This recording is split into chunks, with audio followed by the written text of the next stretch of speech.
መካከል ተሸሽገው የንጹሃን ወጣቶችን ደም ያፈሰሱ ሰዎች አሉ። እነዛ ወጣቶች ፍትህ ባላገኙበት ደማቸው ከልቦኑ በቀረበት በለዩ ጩፋ መድረክ በመስጠት የሚካካስ ደም የለም ወዳጆቼ። ዛሬ መጣበታለሁ። መጽሐፍ ቅዱስ ሲናገር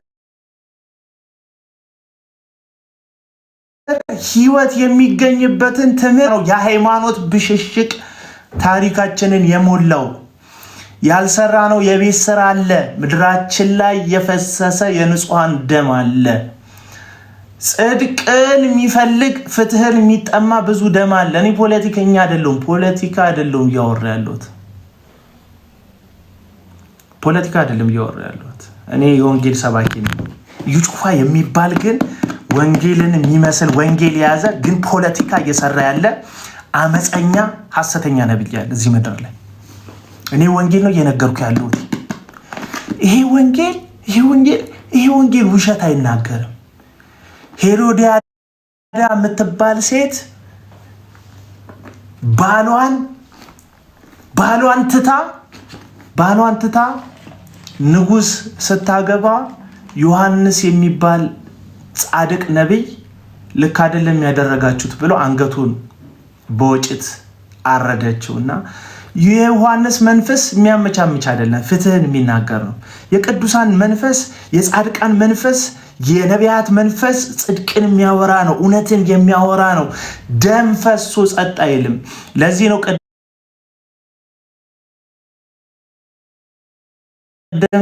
አንደኛ ያሰን አንስቼላችሁ ምን አልኳችሁ?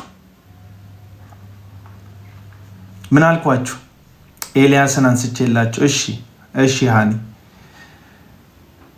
ኤልያስን አንስቼላችሁ ምን አልኳችሁ? ኤልያስ የናቡቴን ደም መፍሰስ እግዚአብሔር ሲሰማ ከሰማይ በኤልያስ በኩል ሆኖ ትንቢት ተናገረ። ኤልዛቤልን ውሾች ይበሏታል። ጣቢያ እየቀላቀልኩ አይደለም፣ በፍጹም ጣቢያ እየቀላቀልኩ አይደለም። እኔ የዛን ጊዜም በሲዳማ ላይ በተደረገው ጉዳይ ላይ እየተናገርኩ ነበር። ሲዳማ ላይ እዩ ጩፋ ፒንክ ለብሶ ትናንትና አባቶቻችሁን ወላይታ ስታዲየም ላይ መጥቶ እንደዚህ የተቀበላችሁት በወጣቶች ደም ላይ መድረክ ላይ ቆሞ ገንዘብ ተደራድሮ የሚከፈለውን ከፍሎ የሚሰርቀውን ለመስረቅ ከሰዎች ገንዘብ ለመመንተፍ በሲዳማ አደባባይ ላይ በወጣቶች ደም ላይ ነው የቆመው። ስለ ፍትህ አይደለም የተናገረው፣ ስለ ጽድቅ አይደለም የተናገረው፣ ውሸት ነው የተናገረው። ምንድነው ማስረጃ? ሁለተኛ ጢሞቴዎስ ምዕራፍ 4 ቁጥር 3 ህይወት የሚገኝበትን ትምህርት የማይታገሱበት ዘመን ይመጣል። ጆሮዎቻቸውን የሚያሳክካቸው አስተማሪዎችን ለራሳቸው ያከማቻሉ። ጆሮዎቻቸውን የሚያሳክክ ምን መስማት ነው የምትፈልገው? ሲዳማ የፍቅር ሀገር ነው መባል ነው የምትፈልገው? የፍቅር ሀገር ነው መጥቶ ይልሃል። ወለጋ የፍቅር ሀገር ነው እንዲልህ ነው የምትፈልገው? ይልሃል። ወለጋ የፍቅር ሀገር ነው እንዲልህ ነው ይፈልግ። ወለጋ ቆንጆ ነው ምሁር ነው የሚወጣው እንዲል ነው የምትፈልገው? መጥቶ ይልሃል። በቃ ምክንያቱም ያንተን ፍላጎት ማገልገል ነው የሐሰተኛ አገልግሎቱ። የሐሰተኛ ነቢያት አገልግሎታቸው ያንተን ምኞት ማገልገል ነው። ወለጋ ፍቅር ነው እንዲባል ከሆነ መስማት የምትፈልገው ወለጋ ፍቅር ነው ይሉሃል። ገንዘብ ማግኘት ከሆነ የምትፈልገው ድንገት ገንዘብ ይመጣልሃል ይለዋል። ትዳር ከሆነ የምትፈልገው እግዚአብሔር ትዳር ይሰጣል ይለዋል። ስደት ከሆነ የምትፈልገው እግዚአብሔር ወደ ውጭ እንድትሄድ አገሪቷን ከፍቶልሃል፣ መንገዱን አቀንቶልሃል ይላል። ምክንያቱም ሐሰተኞች የሰማዩን ሳይሆን ያንተን ፍላጎት ነው የሚያገለግሉት።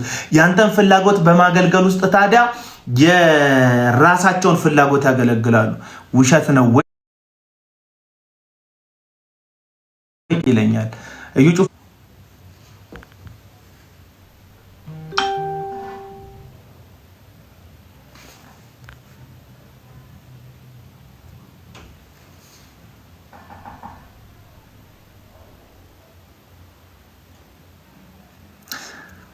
ምንድነው ታዲያ? ለምንድን ነው ሄደው? ወንጌል ይሰብክ እንዳልሄደ እኮ በገዛ አንደበቱ ነግሮናል። እዩ ጩፋ ለምንድን ነው ሐዋሳ የሄደው እንጠይቀው እስቲ። ሐዋሳ እንትን ወለጋ ለምንድን ነው እዩ ጩፋ የመጣው? እንጠይቀው። ምን አለ? 8 ዓመተ ምህረት የኔ ስኬጁል በጣም ክራውድድ ነበር። እዩ ጩፋ ለምንድን ነው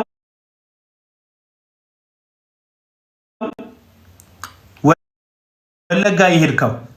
ቁጭት ግን ውስጤ ላይ ስላደረ ነው የመጣሁት። ባየ ገሩ ከሰኮ አቡላ ነገር ከነካነንዱፌ ከሩቅ ሆነን ስንሰማ ጠላት ይችን የወንጌል ምድር የሆነችውን ወለጋን ፈጎቴኝ ጋፈለገኙ ብዬ ወለጋሽ ወንጌል ጀራምቱ ከነዲኒ የጦርነት ምድር እንደሆነች ስሟን እያጠፋ ስለሆነ ለፈወራና ጎቻ መቃሼ በሌ ሰዋንችሩ መግባት እንደማይቻል ከውስጧ መውጣት እንደማይቻል ስለሚወራ ከሰሰኑን ከሳ በእውነት ከንደንዳምኔ ዋና ሳሙ ገዳዮች ያሉባት ከተማ እንደሆነች ሲያወሩ ስለነበረ መጋላ ሉቋቼፍቶን ከሰ ጅራን ጀራሜ ዋና ሳማቱ መግባት እንደሚቻል መውጣት እንደሚቻል ከብቼ ለማሳየት ነው የመጣሁት። ስለምንድን ነው የመጣሁት አለ? መግባትና መውጣት እንደሚቻል ለማሳየት፣ ወንጌል ለመስበክ አይደለም። አፍተሮል የሄድኩት እያለ ነው። እኔ ነኝ ያልኩት ወይ? እኔ ነኝ ያልኩት ወይ? እኔ አይደለሁም ያልኩት። ራሱ እዩ ጩፋ ለምን መጣው አለ?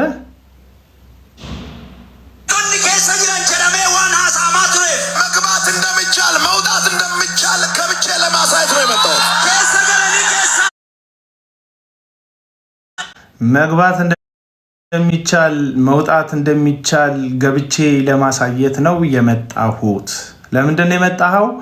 መግባት እንደሚቻል መውጣት እንደሚቻል ገብቼ ላሳያችሁ ነው የመጣሁት።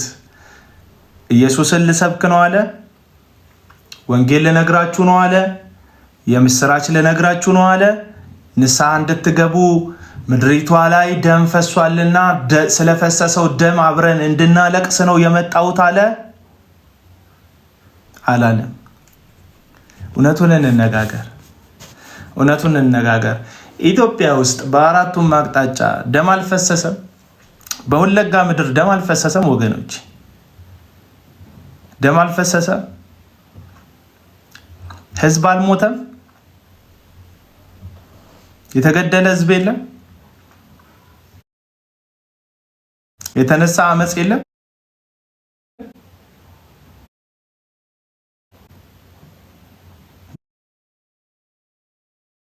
ንስሐ አያስፈልገንም? ሄርን መለመን የለብንም?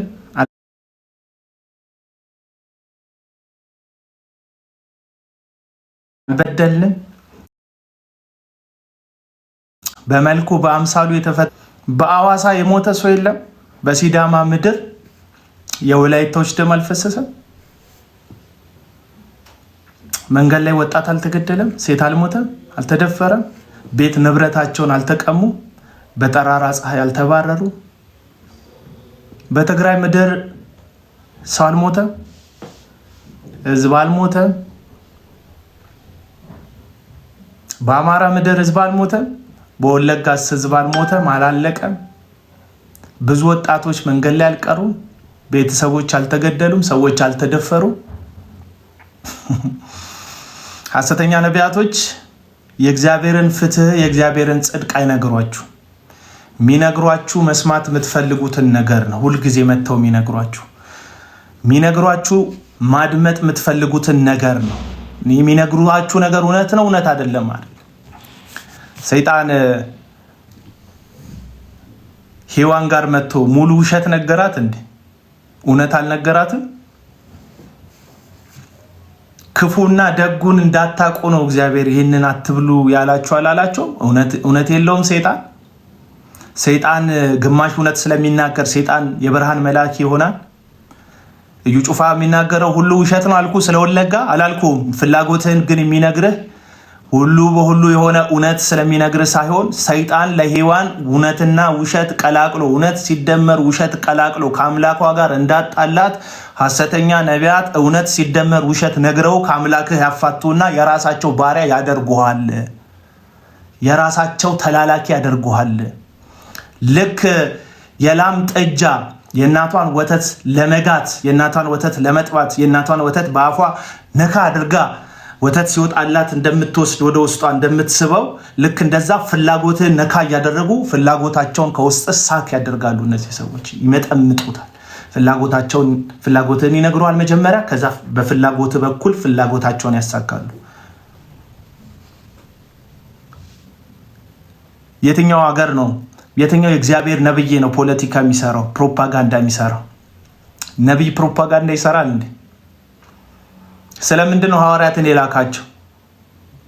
ሂዱ ወደ ዓለም ሁሉ ሂዱ፣ ወንጌልን ለፍጥረት ሁሉ ስበኩ፣ ያዘዝኳችሁን እያስተማራችኋቸው እያጠመቃችኋቸው ደቀ መዛሙርቴ አድርጓቸው። ሌላ ሚሽን አላቸው እንደ ሐዋርያት? እኔ ባይብሊካል የሆነ እውነት አልክድም። ማንም ለማስደሰት አላወራም።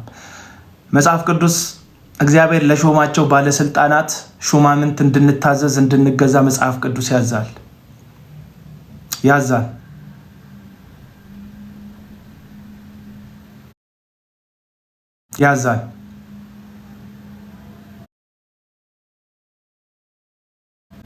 መጽሐፍ ቅዱስ ይዤ አመጽ ቅዱስ እግዚአብሔር ለሾማቸው ባለስልጣናት እንድንታዘዝ እንድንገዛ ያዛል። አመጽ እየቀሰቀስኩ አይደለም።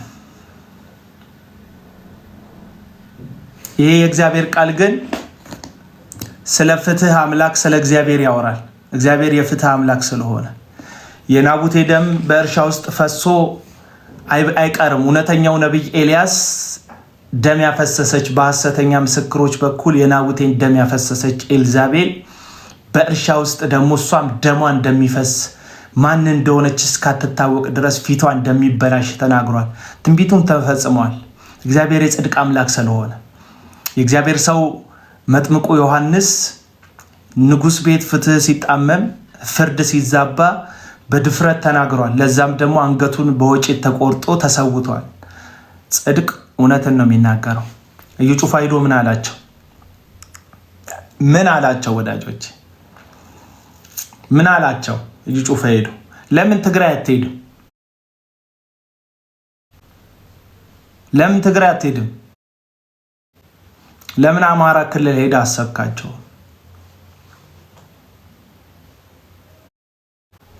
ለምንድን ነው የማትሄደው እዛ?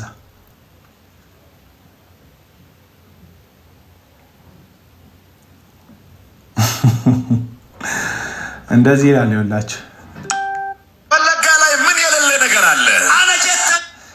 ወንጌል ስለ ልጁ ነው አይደል? ወንጌል ስለ ልጁ ነው። ወለጋ ላይ ምን የሌለ አለ? ምን የሌለ አለ እንድትል አልተላክም። አፍተርወል በነገራችን ላይ ስናገር ወለጋ ስላላት ተፈጥሯዊ ውበት፣ ወለጋ ውስጥ ስላሉ ስለተማሩ ሰዎች፣ ወለጋ ውስጥ ስላሉ መልካም ነገሮች እየካድኳችሁ አይደለም። ፐርሰናላይዝድ እንዳታደርጉት። የዛ አካባቢ ተወላጆች የዚህን መጽሐፍ ቅዱስ ሲናገር የዲያብሎስን ሽንገላ አንስተው ይላል። ሰይጣን ያለው ትልቁ ኃይል መሸንገል ነው። በነገራችን ላይ ሚሸነግላቸዋል፣ መጥቶ ይሸነግላቸው። ሐሰተኛ ነቢያት ያላቸው አቅም ሽንገላ ነው። ይህንን ሽንገላ ሰምታችሁ እንዳትሸወዱ እየነገርኳችሁ ነው።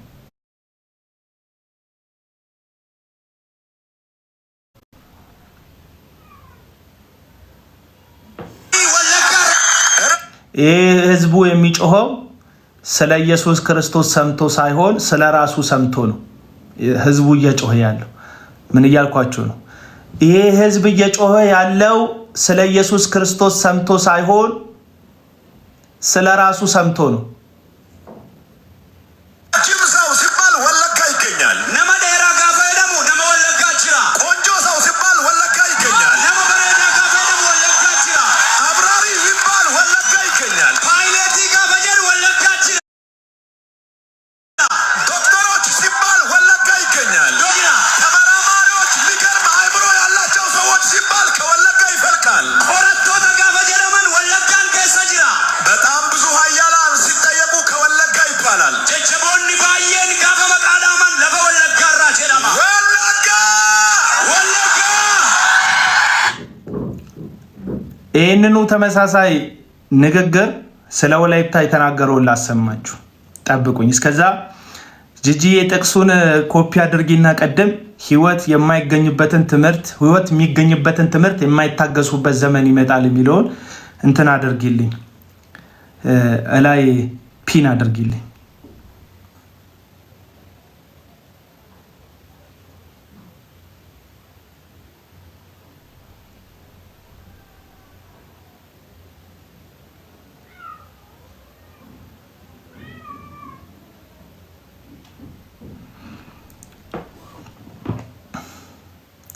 አንብቡት ወገኖቼ። ህይወት የሚገኝበትን ትምህርት የማይታገሱበት ዘመን ይመጣል።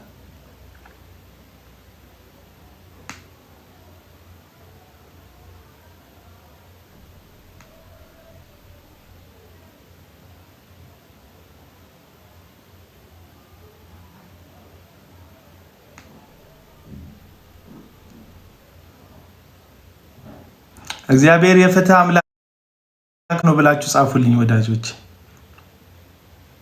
እናንተ እግዚአብሔር የፍትህ አምላክ ነው። እንደ እዩ ጩፋ ሸንጋይ አምላክ የለን። ችግሩ ምንድነው? እነግርሃለሁ። እየነገርኩ ነው ችግሩ።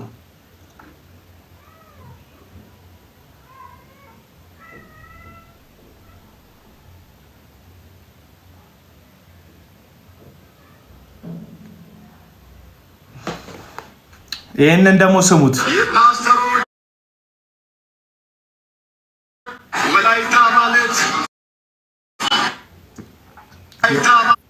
የወንጌላውያን የፓስተሮች ወላይታ ማለት የወንጌላውያን የፓስተሮች የሀያላን የምሁራን በዓለም አቀፍ ደረጃ የተጽዕኖ ፈጣሪዎች መፍለቂያ ናትና ሶዶ ከተማ በዚህ ሁኔታ የእግዚአብሔርን ወንጌል ለማወጅ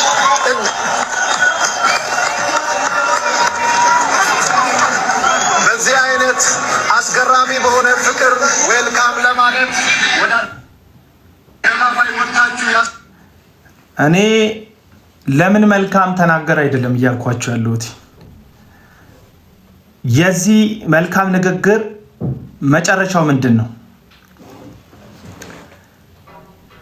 ህይወት የሚገኝበትን ትምህርት የማይታገሱበት ዘመን ይመጣል። ነገር ግን ጆሮዎቻቸውን የሚያሳክክ ስለሆነ እንደገዛ ምኞቶቻቸው ለራሳቸው አስተማሪዎች ያከማቻሉ። ብሔርተኛ ነህ፣ እኔ ብቻ እያልክ ነው፣ በቃ ወላይታነትህ ከክርስትናህ በልጦብሃል፣ ወለጋነትህ በክርስቶስ ካገኘኸው ዳግም ከተወለደው ማንነትህ በልጦብሃል፣ አማራነትህ፣ ትግሬነትህ፣ ሌላም ሲዳማነትህ አንተ በክርስቶስ ኢየሱስ ሆንክ ከሚሉ ዳግም ተወልጃለሁ ከምትለው ከክርስትና ማንነትህ በልጦብሃል። ስለዚህ ያ የበለጠብህን ነገር እየኮረኮሩ ፍላጎትህን ጆሮክን የሚያሳክከውን ነገር ይነግሩሃል። ፍላጎትህን የምትፈልገው ምንድን ነው? ፍላጎትን መስማት። ወለጋ የፍቅር ሀገር ነው ሲባል መስማት ስለሆነ የምትፈልገው እሱን ይነካኩልሃል። እሱን የሚነካኩልህ ለምንድን ነው? የፈለጉትን ለማግኘት ነው እያልኩ ነው። እሱን ከዛ ለዛ ነው ሁለተኛ ጴጥሮስ ላይ ያለውን ቃል አበብላችሁ ምዕራፍ 2 ቁጥር 18 ላይ ምን ይላል? ሁለተኛ ጴጥሮስ ምዕራፍ 2 ቁጥር 18 ላይ ለምን ራስን አታጠፋም ይለኝ። ጭራሽ እኔ ራሴ እኮ በጣም እኮ ህሊኔ ንጹህ የሆነ ሰው ነኝ። በጣም ደስተኛ ሰው ነኝ እኮ። ተናድጄ እኮ የሚመስል ተናደ ስለምታይ ነው። ቴንክ ዩ ፒን አድርጊልኝ። ራሳቸው ከንቱና ከመጠን ይልቅ ታላቅ የሆነን ቃል ይናገራሉ፣ በስህተትም ከሚኖሩት አሁን የሚያመልጡትን በስጋ ሴሰኛ ምኞት ያታልላሉ። ይህ ሁለተኛ ጢሞቴዎስ ምዕራፍ 2 ስለ ሐሰተኞች የሚናገር ነው። ራሳቸው የጥፋት ባሪያ ሆነው አርነት ትወጣላችሁ እያሉ ተስፋ ይሰጧቸዋል። ሰው ለተሸነፈበት ለእርሱ ተገዝቶ ባሪያ ነውና ራሳቸው የጥፋት ባሪያዎች ናቸው። ምን ይላቸዋል? አርነት ትወጣላችሁ እያሉ ተስፋ ይሰጧቸዋል። እነዚህ ሰዎች ምን አይነት ሰዎች ናቸው? ከንቱና ከመጠን ይልቅ ታላቅ የሆነን ቃል ይናገራሉ። በጣም ከአፋቸው የሚወጣው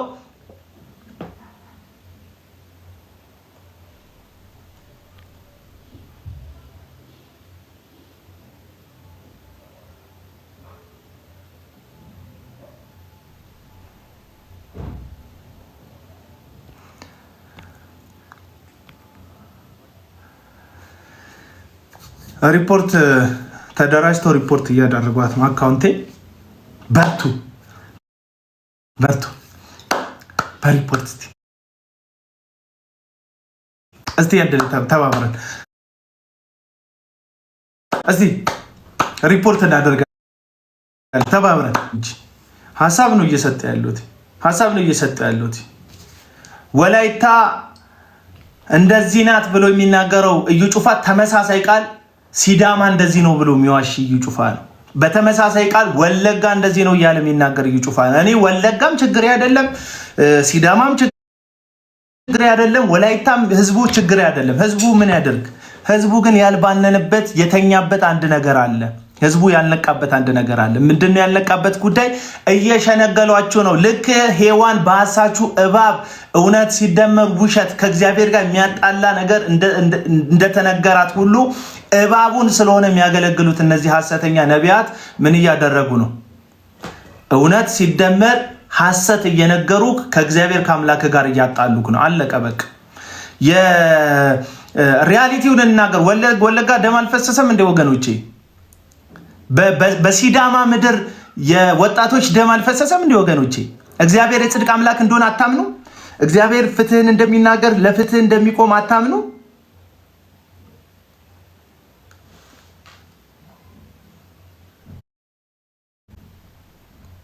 ወንጌል ሊያገለግለን የሄደው እንዳትሉ ለምን መጣ ለሚል ጥያቄ ሐሰተኛው ዘይት ሻጩ ዘይት ቸርቻሪው ሐሰተኛው ነብይ ፕሮፓጋንዳ የሚሰራው ወንጌል ሲደመር ዘይት መሸጥ ሲደመር ፖለቲካ ሲደመር ፕሮፓጋንዳ የሚሰራው እዩ ጩፋ ወለጋ የተገኘውት በሰላም ገብቶ መውጣት እንደሚቻል ልናገር ነው። ምን ነው በሰላም ወጥተ መውጣት እንደሚቻል ለማወቅ በዛ ሁሉ ጥበቃ ውስጥ መገመት ለምን አጥብቃቸው ነበር? ወይስ ሐዋርያት እሱን ይጠብቁት ነበር? እስቲ መልሱልኝ ኮሜንት ላይ።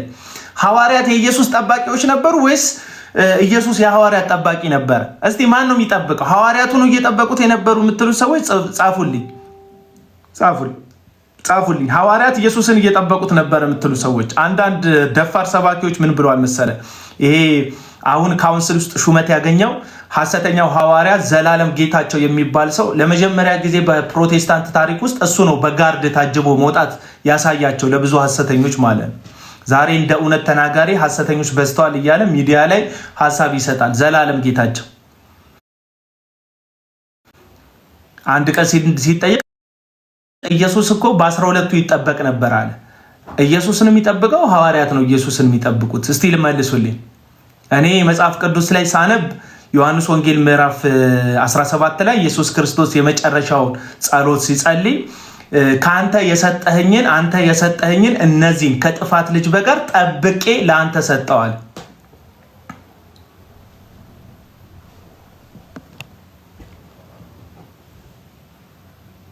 ኢየሱስ ይጠብቅ ኦፍ ኮርስ ዮሐንስ ወንጌል ምዕራፍ 17 ላይ የሰጠኸኝን ከጥፋት ልጅ በቀር ከይሁዳ በቀር ጠብቄ ይኸው ለአንተ አሳልፌ ሰጠው ካለ ኢየሱስ ሐዋርያቱን ይጠብቅ ነበር። እንዴት አወክ? የዛን ጊዜ ጴጥሮስ ጮቢውን መዘዝ አድርጎ ማልኮስ የተባለውን ወታደር ጆሮ ሲቆርጥ ጴጥሮስን ሊይዙት ሲመጡ ከለከላቸውና የማልኮስን ጆሮ በቦታው መለሰለት። ከዛ ራሱን ሰጠ ኢየሱስ። ማን ይያዝ ነበር? ኢየሱስ ዝም ቢል ጴጥሮስ ይታሰር ነበር። ጴጥሮስን ይይዙት ነበር። በጆሮ ቆራጭነት ይከሰስ ነበር። ያው የብሉይ ኪዳን ሕግን ፈጽምበት ካሉ ጆሮ ቆርጧልና ጆሮውን ሊቆርጡበት ይችላሉ፣ ሕግ ስለሆነ ማለት ነው።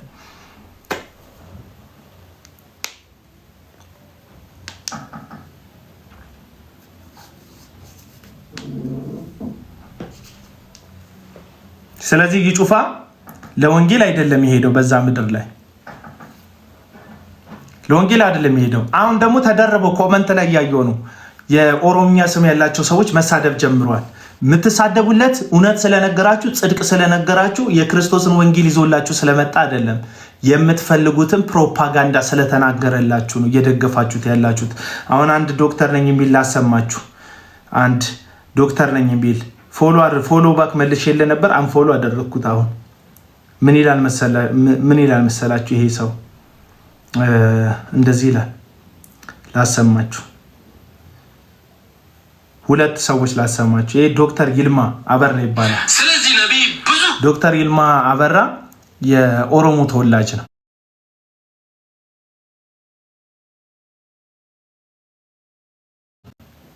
ዶክተር ስለዚህ ነቢይ ብዙ ጊዜ ኔጌቲቭ ነገሮች፣ ክሶች፣ ውንጀላዎች ምናምን ሲታዩ ላይክ ሼር ምናምን ሲደረጉ ከርመዋል።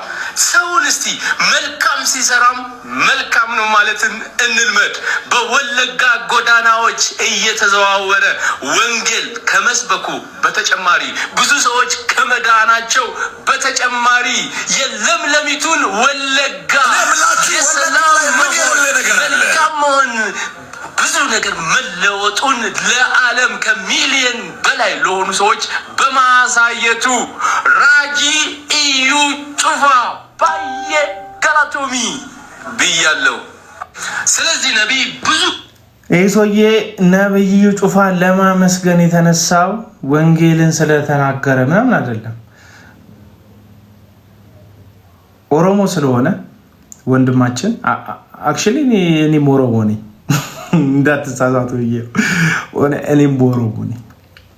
አትፍቁት እንግዲህ በውስጥ ያለውን ያው ዳግም የተወለደው ማንነቴ ይበልጥብኛል፣ ከኦሮሞነቴ ክርስትና ይበልጥብኛል። ለዛ ነው አይም ሶሪ። ሪስትሪክሽን አለው አካውንቴ፣ ሪስትሪክሽን ይላል። ሰዎች እንዳይገቡ ነው መሰለኝ።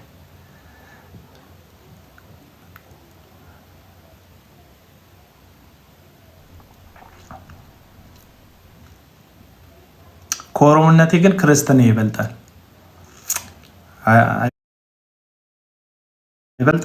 አይበልጥም እንዴ? እነዚህ ሰዎች ግን ከክርስትናቸው ብሔራቸው ይበልጥባቸው። ብሔራቸው ስለሚበልጥባቸው ከዚህ በፊት የቃወሙት የነበረን ሰውዬ ፍላጎቶቻቸውን ቅድም እንደነገርኳችሁ ጆሮዎቻቸውን ያሳክካቸውን ነገር ይኮረኩርላቸዋል። የሚበላቸውን ነገር ያክላቸዋል። ስለሚያክላቸው ምን ያደርጋሉ? ይኮረኩሩታል። የቲክቶክ ሳይኑን ስጡኝ ከሰጣችሁ ወገኖች፣ የቲክቶክ ሳይኑን ስጡኝ እዚህ ጋር እንዲለቅልኝ ማለት ነው። ካልፈልጋችሁ ችግር የለው። የቲክቶክ ሳይኑን ስጡኝ። እየለመንኳችሁ አይደለም ማለት ነው። ካልፈለገ በእናንተ ፈቃድ ላይ ይህን ደግሞ ሰውዬ ስሙት። ወለጋ ላይ ምን የሌለ ነገር አለ? አነጨተኒ ወለጋ ረማልቲ ጅሩ ረጅም ሰው ሲባል ወለጋ ይገኛል። ነመ ዴራ ጋፈ ደሙ ነመ ወለጋ ጅራ። ቆንጆ ሰው ሲባል ወለጋ ይገኛል። ነመ በሬዳ ጋፈ ደሙ ወለጋ ጅራ። አብራሪ ሲባል ወለጋ ይገኛል። ፓይሌቲ ጋፈ ጀሩ ወለጋ ጅራ። ዶክተሮች ሲባል ወለጋ ይገኛል። ዶክተሪ ጋፈ ጀሩ ወለጋ ኬሰ ጅራ።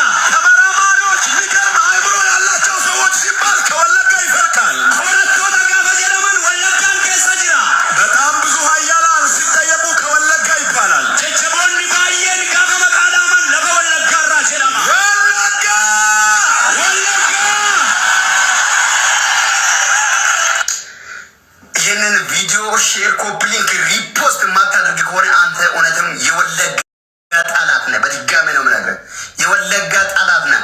ሼር፣ ኮፒ ሊንክ፣ ሪፖስት የማታደርግ ከሆነ ቶሎ ስክሮል አድርገህ አሳልፍ። ሀምዛ ክፉ ይናገራል ብለህ ነበረ፣ ከቅድም ውስጥ ጠብቀህ ነበር አለ ኮንፈረንስ ነካክሰው። ወለጋ ማለት አባቴ ልክ እንደሰማ ነበረ። ማን ይናገራል ብለን ነበረ ስንጠብቀ ነበረው። ዛሬ ግን ተናገረ። እዩ ጩፋ፣ የእውነቴን ነው የምነግራቸው። እኛ የወለጋ ልጆች ከምንናገር ይልቅ እንደዚህ።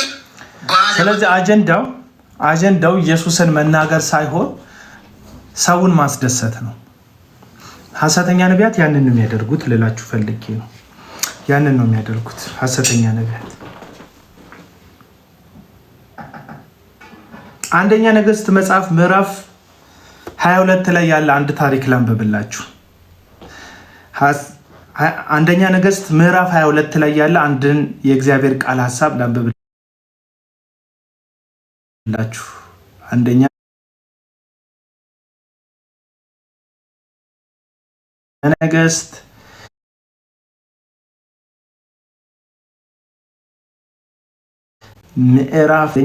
ምዕራፍ 22 ከቁጥር 24 ጀምሮ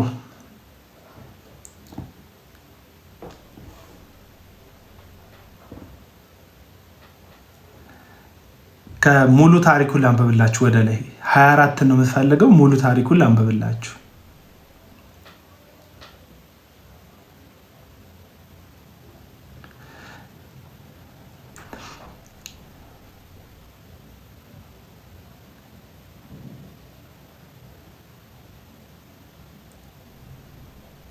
ቁጥር 6 የእስራኤል ንጉስ ነቢዮቹን 400 የሚያሉ ሰዎች ሰብስቦ ወደ ሬማት ዘገለዓድ ለሰልፍ ልሂድን ወይስ ልቅር አላቸው። 400 ሐሰተኛ ነቢያቶች ናቸው። ልሂድ ወይስ ልቅር አላቸው። እነርሱም እግዚአብሔር በንጉስ እጅ አሳልፎ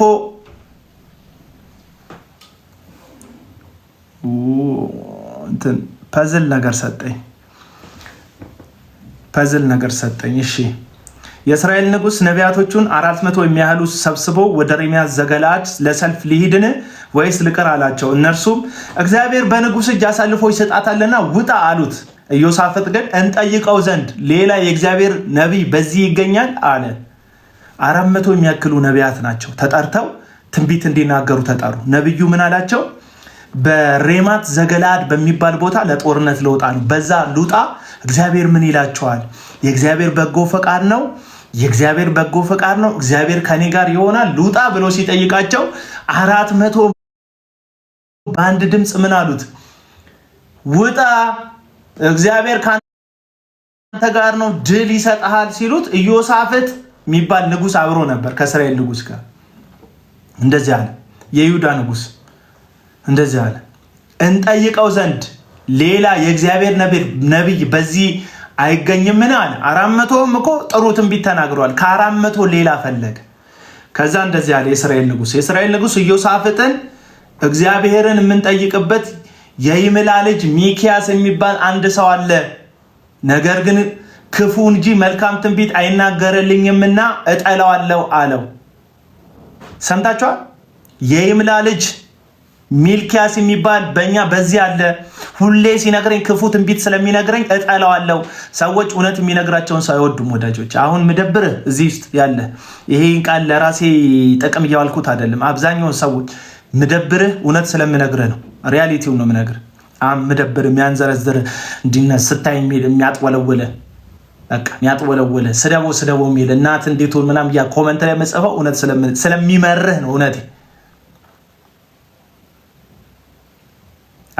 እንደሱ አይነት ሰው ይልሽ ዜሮ እኮ እንትን ምናምን ያላቸው እንትን ብሎክ ብታደርጋቸውም ጥሩ ነው። ዜሮ ፎሎወር ምናምን 10 ምናምን ፎሎወር ያዙ የምናውቃቸው ሰዎች ናቸው በፊት አካውንት የሚመጡት። እሺ እጠላዋለሁ አለው። ኢዮሳፍጥ ንጉሱን እንዲህ አይበል አለ። የእስራኤል ንጉስ አንዱን ጃንደረባ ጠርቶ የይምላን ልጅ ሚክያስን ፈጥና አምጣ አለው። ይጠላዋል፣ ግን ኢዮሳፍጥ ስለፈለገው ጠራው አለው።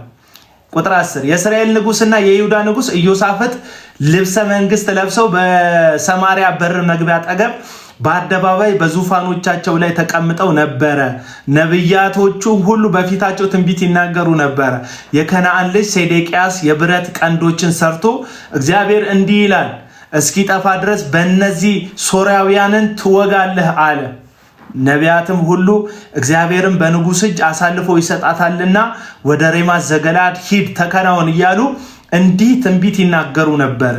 ሚክያስ ሊጠራ የሄደ መልእክተኛ እነሆ ነቢያት ሁሉ በአንድ አፍ ሆነው ለንጉስ መልካም ይናገራሉ፣ ቃልህም እንደ ቃላቸው እንዲሆን መልካም እንድትናገር እለምንሃለሁ አለው። 400 ነቢያት እዛ አለ መልእክተኛው ሚልኪያስ ሄደው 400 ነቢያት እዛ ጥሩ ትንቢት የሚፈልገውን ንጉስ የሚወደውን እየነገሩት ነው። አንተም ስትሄድ ጥሩ ተናገር እለምንሃለሁ፣ ጥሩ ተናገር ሚክያስ። አንተ ሁሌ መጥፎ ነው የምትነግረው ለንጉሱ። አሁን ዛሬ ግን ጥሩ እየተናገሩ ያሉ 400 ስላሉ አንተም እንደነሱ ጥሩ ነገር ንገረው ለንጉሱ ብሎ አፍ ውስጥ። አሁን የዘንድሮ ነቢያት እንደዚህ ነው። ሰው ነው አፋቸው ውስጥ የሚያስቀምጥባቸው ሀሳብ። ማግባት ፈልጋለሁ ካልከው ስለ ማግባት ጥሩ ነገር ይነግራል። ውጭ ሀገር መሄድ ፈልጋለሁ ካልከው ውጭ ሀገር ስለመሄድ ጥሩ ነገር ይነግራል። ትዳሬን መፍታት ፈልጋለሁ ካልከው እግዚአብሔር ሌላ በክብር ሲድር ያለው ይለዋል። ለምን? የእግዚአብሔር ነቢያት አይደሉም እነዚህ ሐሰተኛ ነቢያት፣ እዩ ጩፋን ጨምሮ ማለት የእግዚአብሔር ነቢያት አይደሉም። እስቲ ወንጌል ንገረን የምትሉ ሰዎች ከዚህ በላይ ወንጌል እንዴት እንደምነግርህ አላቅም። የእናንተ ወንጌል እኮ ምን መሰላችሁ? ለኦርቶዶክሳውያን ወንጌል አሁን ወደ ፕሮቴስታንት መወራወር፣ ለፕሮቴስታንት አሁን ወንጌል ወደ ኦርቶዶክሳውያንን መስደብ፣ ማንቋሸሽ። ሰሞኑን ደግሞ እንደዚህ ጭናችሁልኝ ሁሉ ቪዲዮ ሰርታችሁ እንትን በኤአይ እንደዚህ ታቦት አሸከማችሁኝ ታቦቴን ምናምን አስብላችሁኛል።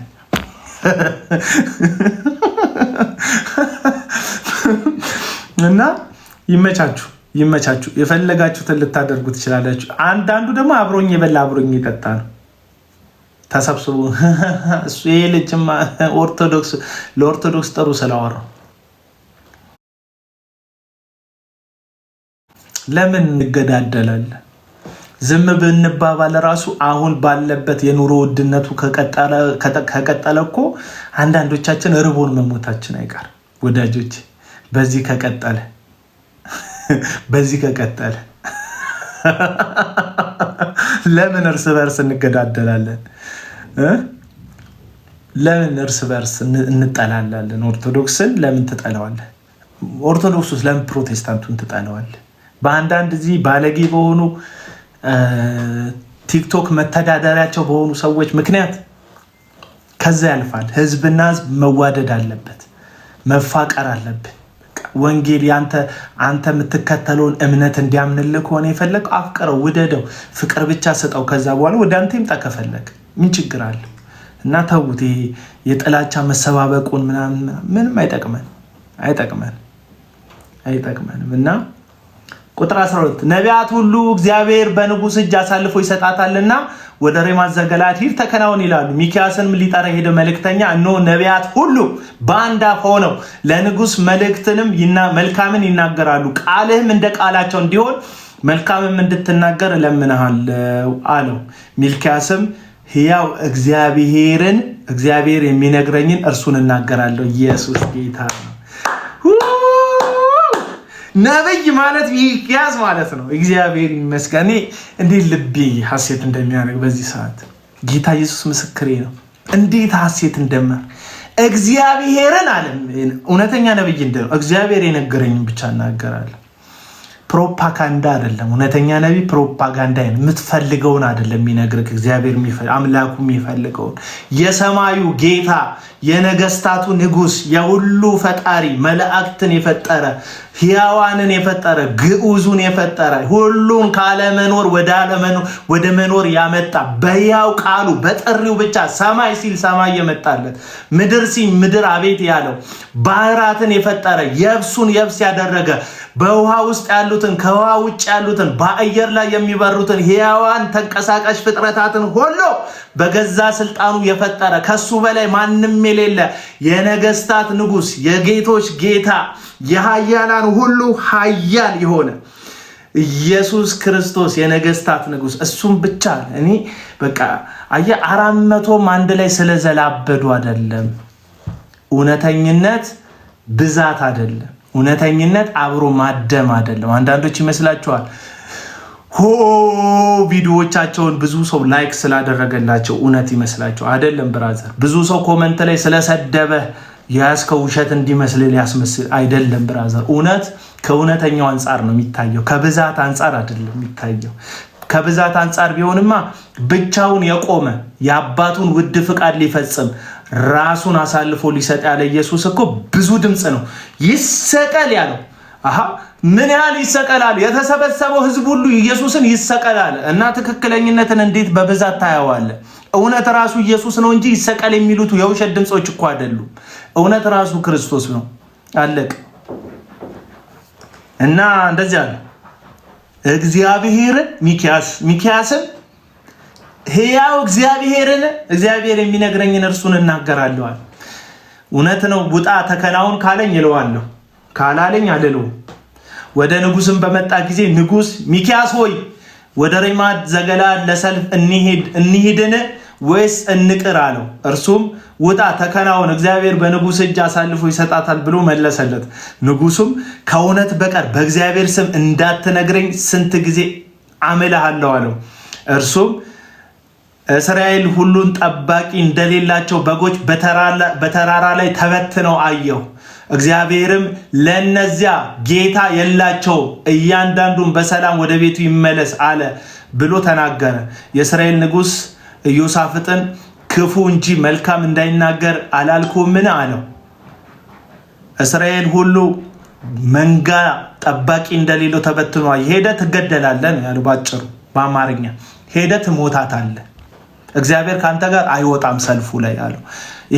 ይሄው አለ ለኢዮሳፍጥ የእስራኤል ንጉሥ ለይሁዳ ንጉሥ እንደዚህ አለው። ይሄው ክፉ እንጂ መልካም አይናገርም አላልኩም አለው። ሚክያስም አለ እንግዲህ የእግዚአብሔርን ቃል ስማ። እግዚአብሔር በዙፋኑ ተቀምጦ የሰማይ ሰራዊት ሁሉ በቀኙና በግራው ቆሞ አየሁ። እግዚአብሔርም ወጥቶ በሬማት ዘገለዓድ ይወድቅ ዘንድ አክዓብን የሚያሳስት ማን ነው አለ። አንዱም እንዲህ ያለ ነገር ነው፣ ሌላውም እንዲህ ያለ ነገር ነው ተናገረ። መንፈስም ወጣ፣ እግዚአብሔርን ፊት ቆማለሁ አለ። እግዚአብሔርም በምን አለ? እርሱም ወጥቼ በነቢያቶቹ ሁሉ አፍ ሐሰትን መንፈስ እሆናለሁ አለ። እግዚአብሔርም ማሳሳትን ታሳስተዋለህ፣ ይሆንልሃልም፣ ውጣ እንዲህም አድርግ አለ። አሁንም እነሆ እግዚአብሔር በእነዚህ ነቢያት ሁሉ አፍ ሐሰትን መንፈስ አድርጓል። እግዚአብሔርም በላይ ክፉ ተናግሮብሃል። የከነዓናም ልጅ ሴዴቅያስ ቀረበ፣ ሚክያስንም ጉንጭ በጥፊ መታውና አንተን ሲናገር የእግዚአብሔር መንፈስ በምን መንገድ ከእኔ አለፈ አለ። አንድ ሐሰተኛ ነቢይ መጣ።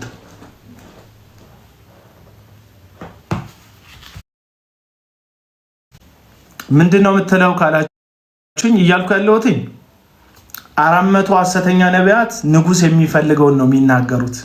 አንድ ሚክያስ ነው እውነት የሚናገረው እያልኳችሁ ነው። ስለዚህ ወደ እዩ ጩፋ እንመለስ። እዩ ጩፋ ወለጋ ሄደው ወንጌል ሊሰራ ነው አይደለም፣ ፖለቲካ ፕሮፓጋንዳ ሊሰራ ነው። በዚህ ማን ደስ አለው? በዚህ ደስ ያላቸው ብሔርተኞች ናቸው ደስ ያላቸው። እግዚአብሔር አይደለም ደስ ያለው፣ ወንጌል አይደለም ደስ ያለው፣ ጽድቅ አይደለም ደስ ያለው፣ የእግዚአብሔር የልቡ ሐሳብ አይደለም ደስ ያለው። የሆኑ ፖለቲከኞች ናቸው ደስ ያላቸው። በዛ ፖለቲካ ትርፍ የሚያተርፉ ሰዎች ናቸው ደስ ያለው። አለቀ በቃ። ወንጌል ምንድነው? ወንጌል ስለሞተው ስለተነሳው በጽድቅ ስለሚፈርደው ዳግም ስለሚመለሰው ስለ እግዚአብሔር ልጅ ስለ ክርስቶስ ኢየሱስ ነው። አለቀ። እዩ ጩፋ ሁልጊዜ የጽድቅን ድምፅ የማፈን የሐሰት ተልእኮ ነው የሚቀበለው። አለቀ። ምን አለ እዩ ጩፋ በገዛ አንደበቱ ሲናገር? የመጣሁት ወለጋ የመጣሁት ምን ስለሆነ ነው አለ። በሰላም አይገባም በሰላም አይወጣም ስለተባለ ያንን ነገር አድር እንደሚቻል ለማሳየት የሄደ ሐሰተኛ ነብይ። ወንጌል ወለጋ ገብቶ መውጣት እንደሚቻል ማሳያ አይደለም። ወንጌል ወለጋ ላለ ህዝብ የምስራች ነው። ወንጌል ወለጋ ላለ ህዝብ በንስሐ ተመለሱ የሚል ድምጽ ነው። አለቀ በቃ አለቀ። ደም አልፈሰሰም ወይ? ደም አልፈሰሰም ወይ? ደም አልፈሰሰም ወይ? ንስሐ ያስፈልገንም ወይ? እግዚአብሔርን መለመን የለበትም ወይ? የወለጋ ህዝብ ገዳይ አይደለም። የወለጋ ህዝብ ገዳይ አይደለም። በወለጋ ህዝብ መካከል ግን ገዳይ አለ። የሲዳማ ህዝብ ገዳይ አይደለም። በሲዳማ ህዝብ መካከል ግን የገደለ አለ። እግዚአብሔር የጽድቅ አምላክ ነው። ጽድቅን የሚፈልግ አምላክ ነው። የኛ አምላክ የጽድቅ አምላክ ነው። የንጹሃን ደም ፈሶ ጸጥ የሚል አምላክ አይደለም። ሐሰተኛ ነቢያት የጽድቅ ድምጽ ከመሆን የንስሐን ድምጽ ከመሰማት ይልቅ ትልልቅ ነገርን እንደሚናገሩ መጽሐፍ ቅዱስ ይናገራል። እኔ ነኝ ያልኩት ሆይ አይደለውም። ሁለተኛ ጴጥሮስ መጽሐፍ ምዕራፍ 2 ላይ ታላላቅ ነገርን ይናገራሉ። ታላላቅ ነገርን ይናገራሉ። ህዝቡን ነፃ ትወጣለህ ይሉታል። ራሳቸው ግን ነፃ አልወጡም፣ ባሮች ናቸው ይላል መጽሐፍ ቅዱስ። ህዝቡን ነፃ ትወጣለህ፣ የውሸት ተስፋ ይመግቡታል ይህንን ምስኪን ህዝብ። አለቀ በቃ። ሲዳማ ላይ ስለፈሰሰው የንጹሃን ደም ለዩ ጩፋ ለወላይታ ህዝብ ካሳ እንዲሆን መድረክ ነው የተሰጠው። መድረክ ተሰጠው ለዩ ጩፋ። ደም ያፈሰሱ ፍትህ ሊጠየቅ የሚገባቸው ፍትህን ሊጠየቁ የሚገቡ የንጹሃን ደም ያፈሰሱ ቤተሰብ የበተኑ በጠራራ ፀሐይ ላይ ምስኪን ወጣቶችን እየጎተቱ መንገድ ለመንገድ የገደሉ ሰዎች አሉ። እዛ መካከል ላይ ህዝብ ገዳይ ሆኖ አያውቅም ወዳጆች፣ ህዝብ ገዳይ ሆኖ አያውቅም። እንዳትሳሳቱ፣ ህዝብ ገዳይ ሆኖ አያውቅም። የወለጋ ህዝብ ገዳይ አይደለም። በመካከሉ ግን የሚገሉ አሉ። መካከል ላይ ሁሉ አሉ። የሲዳማ ህዝብ ገዳይ ሆኖ አያውቅም። በሲዳማ ህዝብ መካከል ግን የገደሉ አሉ። መጠየቅ ያለባቸው አሉ። ፍትህን መጠየቅ ያለባቸው አሉ። ምክንያቱም የንጹሃን ደም ወደ እግዚአብሔር ለፍትህ ይጮሃል። ደሙ ይጣራል። እግዚአብሔር የፍትህ አምላክ ነው። በመልኩ የፈጠረው ሕያው አድርጎ የፈጠረው ሰው ሲሞት ዝም አይልም እግዚአብሔር። እነዚህ ጩፋ የሐሰት መልእክተኞች ናቸው። እባብ ለዛች ለሔዋን ለሴቷ እግዚአብሔር ክፉና ደጉን እንዳታቁ ነው ይህንን ፍሬ እንዳትበሉ ያለው ብሎ ውሸትና እውነትን ቀላቅሎ ነገራቸው። እውነት ነው። ክፉና ደግ የሚያሳውቅ ዛፍ እኮ ነው። ክፉና ደግን ያሳውቅ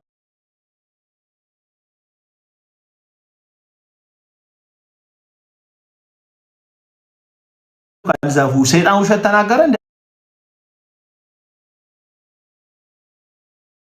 አልተናገረም እኮ እሱ ጋር እንደ አምላክ እንዳትሆኑ ነው አላችሁ። ያ ውሸት ነው።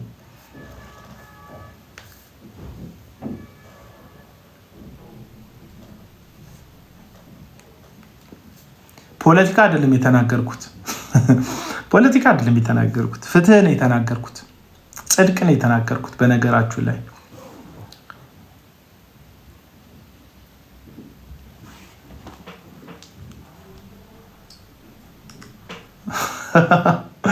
ይሄ ወንጌል የሚሆንበትን እስቲ ምክንያት ንገሩኝ።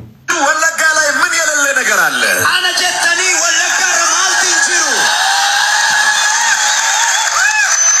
ረጅም ሰው ሲባል ወለጋ ይገኛል። ነመ ዴራ ጋፈ ደሙ ነመ ወለጋ ጅራ። ቆንጆ ሰው ሲባል ወለጋ ይገኛል። ነመ በሬዳ ጋፈ ደሙ ወለጋ ጅራ። አብራሪ ሲባል ወለጋ ይገኛል። ፓይሌቲ ጋፈ ጀር ወለጋ ጅራ።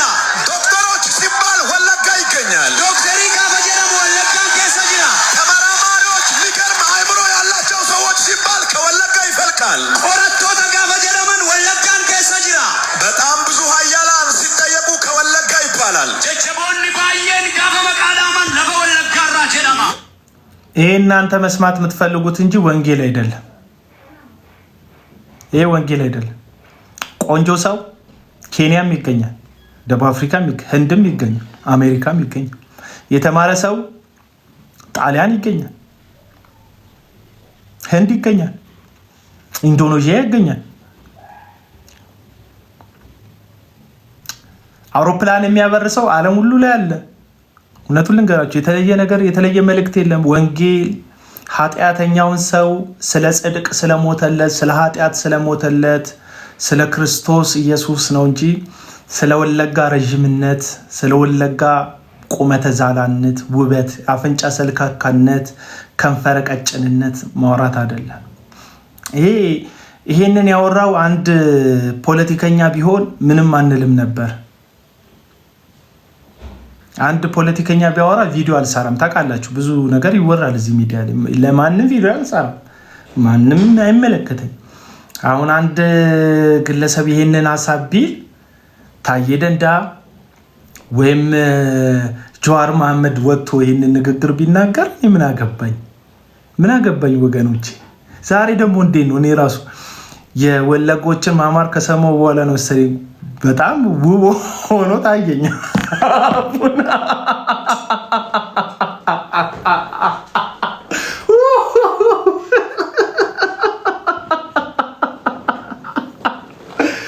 እግዚአብሔር ሆይ፣ ጌታ ኢየሱስ ሆይ፣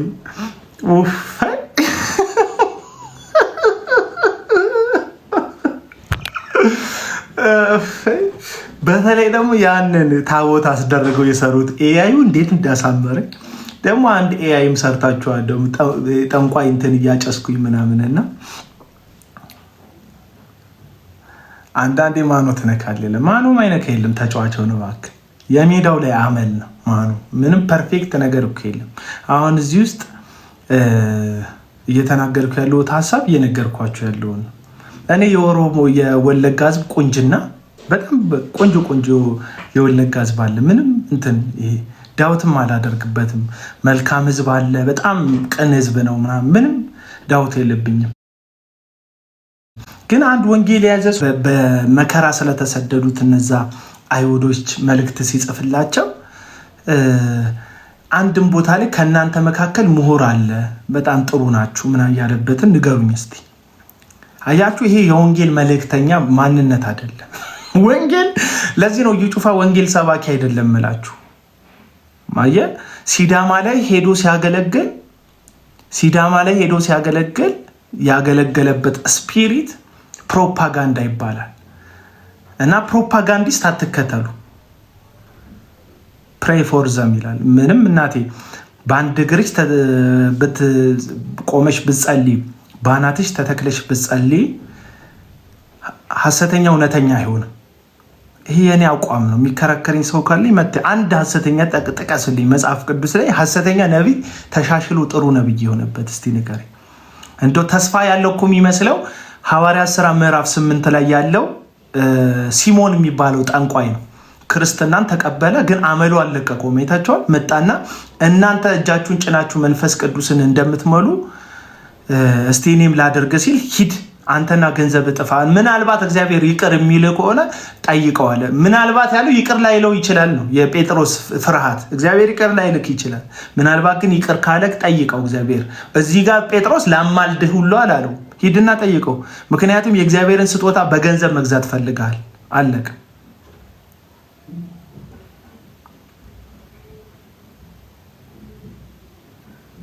እና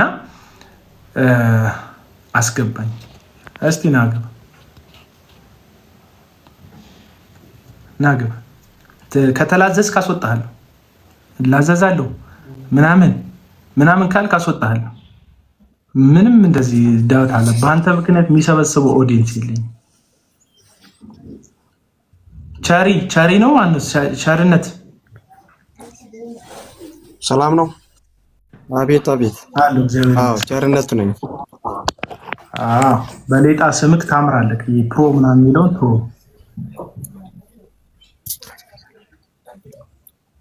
አይሰማም? ይሰማል። ቸርነት ነህ። ምን ሀሳብ አለ?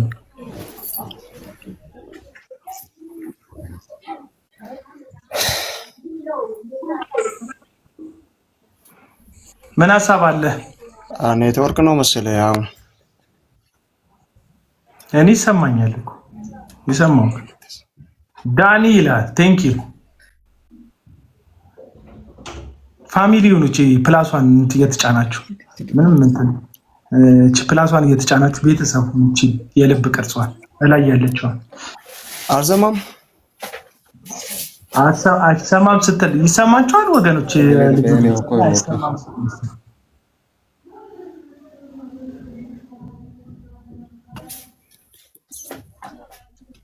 ያኔ ነው የእሱ ነው እየሰራ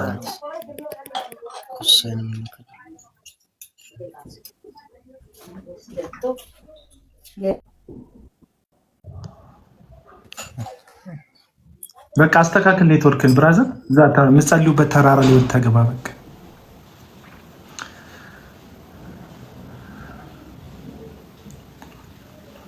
እና የትም ቦታ ላይ የወንጌል መልእክት ስለሆነ አካባቢ ቁመና ሸንቃጣነት፣ ስለ ውበት፣ ስለ ደም ግባት ካይሆን እዩ ጩፋ ይሄንን በማውራቱ ምናልባት የወለጋ ተወላጆች ተደስታችሁ ሊሆን ይችላል። ግን በወንጌል አይደለም የተደሰታችሁት። መስማት የምትፈልጉትን ሰምታችሁ ነው የተደሰታችሁት። መስማት የምትፈልጉትን ሰምታችሁ ነው። መስማት የምትፈልጉትን ደግሞ የሚነግሯችሁ አንደኛው ሐሰተኞች ናቸው። መስማት የምትፈልጉትን ነው የሚነግሯችሁ ሐሰተኞች። ቀደም ምን አልኳችሁ? ሁለተኛ ጢሞቴዎስ ምዕራፍ 4 ቁጥር 3 ላይ እውነትን መስማት የማይታገሱበት ዘመን ይመጣል ይለና ጆሮቻቸውን የሚያሳክካቸውን ምን ይሰማሉ? ሐሰትን ይሰማሉ። አለቅ ጆሮቻቸውን የሚያሳክክ ስለሆነ የገዛ ምኞቶቻቸውን የሚነግሯቸውን ሐሰተኛ አስተማሪዎችን ይሾማሉ። አሁን እዩ ጩፋ እግዚአብሔር ሹሞት ሳይሆን ምኞቶቻችሁን መስማት የምትፈልጉ ሰዎች ሹማችሁት ነው ነብይ ያደረጋችሁት። ከዚህ በፊት በሐሰት እግር አስረዝም ያለው ይል ነበረ። የሐሰተኛ ገንዘብ በተአምራት የሰው አካውንት ውስጥ ከታለው ይል ነበረ። አይ ቲንክ የወለጋ ምድር አልተመቸውም። ከዚህ በፊት ቅጥቅጥ ሙሉ ዊልቸር የያዙ ሚሊዮን አጋንንት አለብኝ የሚሉ የክፍያ ሰይጣኖችን ይዞር ነበር። አሁን ግን አልቻለም። በቃ ወለጋ ለዚህ ጉዳይ አልተመቸችው። የወለጋ ምድር በቃ ለምን እንደምትሸወዱ አላውቅም። ትርኢት ለምን ማየት እንደምትወዱ አላውቅም። ኢየሱስ ክርስቶስ እናንተ ላይ የመሰከረ ይመስለኛል። በዘመኑ ላይ ያሉ ሰዎችን ቢናገርም ቀሉ ነቢያት ሐሰትን ትንቢት ይናገራሉ፣ ካህናትም በእነዚህ እጅ ይገዛሉ፣ ሕዝቤም እንዲህ ያለውን ነገር ይወዳሉ፣ በፍጻሜው ምን ታደርጋላችሁ ይላል። ሕዝቤም እንዲህ ያለ ነገር ይወዳሉ። ምን ይወዳሉ? የሐሰት ትንቢት ይወዳሉ፣ ሐሰተኛ አገልግሎት ይወዳሉ። ስለዚህ እግዚአብሔር ለነዚሁ ሰዎች እግዚአብሔር እነዚህን ሰዎች አሳልፎ ይሰጣቸዋል። ምናልባት የኢትዮጵያ ሕዝብ በወለጋ ያለው ሕዝብ፣ በደቡብ ያለው፣ በሲዳማ ያለው፣ በሀዲያ ያለው፣ በወላይታ ያለው የኢትዮጵያ ማህበረሰብ ምናልባት የሐሰት ትንቢትን ከመወደዳችሁ የተነሳ እግዚአብሔር ለነዚህ ሐሰተኛ ነቢያት አሳልፏችሁ ሰጥቶ እንዳይሆን በምህረትና በእግዚአብሔርን በመፍራት በመንቀጥቀጥ ንስሐ በመግባት እንድትመለሱ ይህንን ጥሪ ያስተላልፋለሁ። እንደ ህዝብ የሳትንበት ይህ ማለት ሁላችሁም ስታችኋል፣ ሁላችሁም እነዚህን ሰዎች ተቀብላችኋል ማለት አይደለም። ግልጽ ነው። ለምሳሌ የደቡብ የወንጌላዊ አብያተ ክርስቲያናት ህብረት እነ ጻድቁ በስተርጅና በመጨረሻቸው ላይ የጣሉትን እውነታቸውን ጽድቃቸውን ብድጋን አድርገው ካውንስሉ ሐሰትና እውነትን እየደባለቀ ነው ብለው ደብዳቤ አውጥተዋል።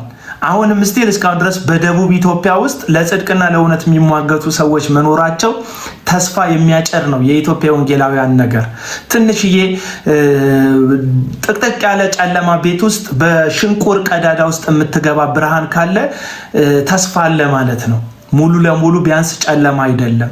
እግዚአብሔር ደግሞ ህዝቡን አሳልፎ ሙሉ ለሙሉ ይሰጣል ብዬ አላስብም። በዘመናት መካከል በጠፋ ህዝብ መካከል እግዚአብሔር ቅሬታዎች አሉት። የራሱ ቅሬታዎች የሚጠቀምባቸው ድምፁን የሚያሰማቸው ለባኦል ነቢያት ያልሰገዱ በኤልያስ ዘመን ኤልያስ እኔ ብቻዬን ቀርቻለሁ ከአባቶች አልበልጥም ውሰደኝ ብሎ ሲጠይቅ እግዚአብሔር ፊት ሲጸልይ እግዚአብሔር ምን አለው? ለባኦል ያልሰገዱ ለምስሉንም ያልሳሙ በከንፈራቸው ያልሳሙ በዋሻ ተደብቀው ያሉ 7000 ምርጦች አሉኝ አለ እግዚአብሔር። አሁንም ምርጦች አላችሁ። አሁን ጥያቄ የማቀርበው ለወንዶችና ለሴቶች የእግዚአብሔር ምርጥ ናችሁ ወይስ የየጩፋ ምርጦች ናችሁ እናንተ? የእግዚአብሔር ምርጦች ናችሁ ወይስ የዮናታን አክሊሉ ምርጦች ናችሁ እናንተ? የእግዚአብሔር ምርጦች ናችሁ ወይስ የታምራት ታረቀኝ ምርጦች ናችሁ እናንተ? የእግዚአብሔር ምርጦች ናችሁ ወይስ የታምራት ደምስስ ምርጦች ናችሁ እናንተ? የእግዚአብሔር ምርጦች ናችሁ ወይስ የሐሰተኛ አስተማሪዎች የነ ዘላለም የነ ዮሐንስ ግርማ የነሱ ምርጦች ናችሁ? የእግዚአብሔር ምርጦች ለእግዚአብሔር ሐሳብ ብቻ ማንነታቸውን የሚሰጡ ህይወታቸውን አሳልፈው የሚሰጡ እግዚአብሔርን የሚፈሩ ከእግዚአብሔር ሌላ ማንንም ለመስማት ጆሮዎቻቸውን የማይከፍቱ ናቸው የእግዚአብሔር ምርጦች። አረ ማስተዋል ይስጥ ይላል። ጥያቄ ነው የጠየኩ። የእግዚአብሔር ምርጥ ነህ? የግለሰብ ምርጥ ነህ? ግለሰብ ተከታይ ነህ ወይስ እግዚአብሔርን ተከታይ ነህ? እግዚአብሔር ተከታይና ግለሰብ ተከታይ የመሆንን አንድ ምልክት ልንገርህ። የግለሰብ ተከታይ ስትሆን ለግለሰቡ ነው የምትቆምለት። ቢሳሳት ከሱ አጠገብ ነህ፣ ቢወድቅ ከሱ አጠገብ ነህ። ህዝብን ቢበላ ቢያታልል ቢያርድ ከሱ አጠገብ ነህ። የሰው ትዳር ቢያፈርስ ከሱ አጠገብ ነህ። የሰው ተከታይ ስትሆን፣ የእግዚአብሔር ተከታይ ስትሆን ቃሉ ነው ሚዛንህ። ነገሮችን የምትመዝነው ከእግዚአብሔር ከሚያይበት አይን ተነስተህ ነው የምትመዝነው። እግዚአብሔር የመበለቲቱን መበዝበዝ፣ የምስኪኖችን መውደቅ፣ የባለትዳሮችን ፍቺ፣ የሆነ ሰውዬ ቢዝነስን ኪሳራ እግዚአብሔር አይፈልግም።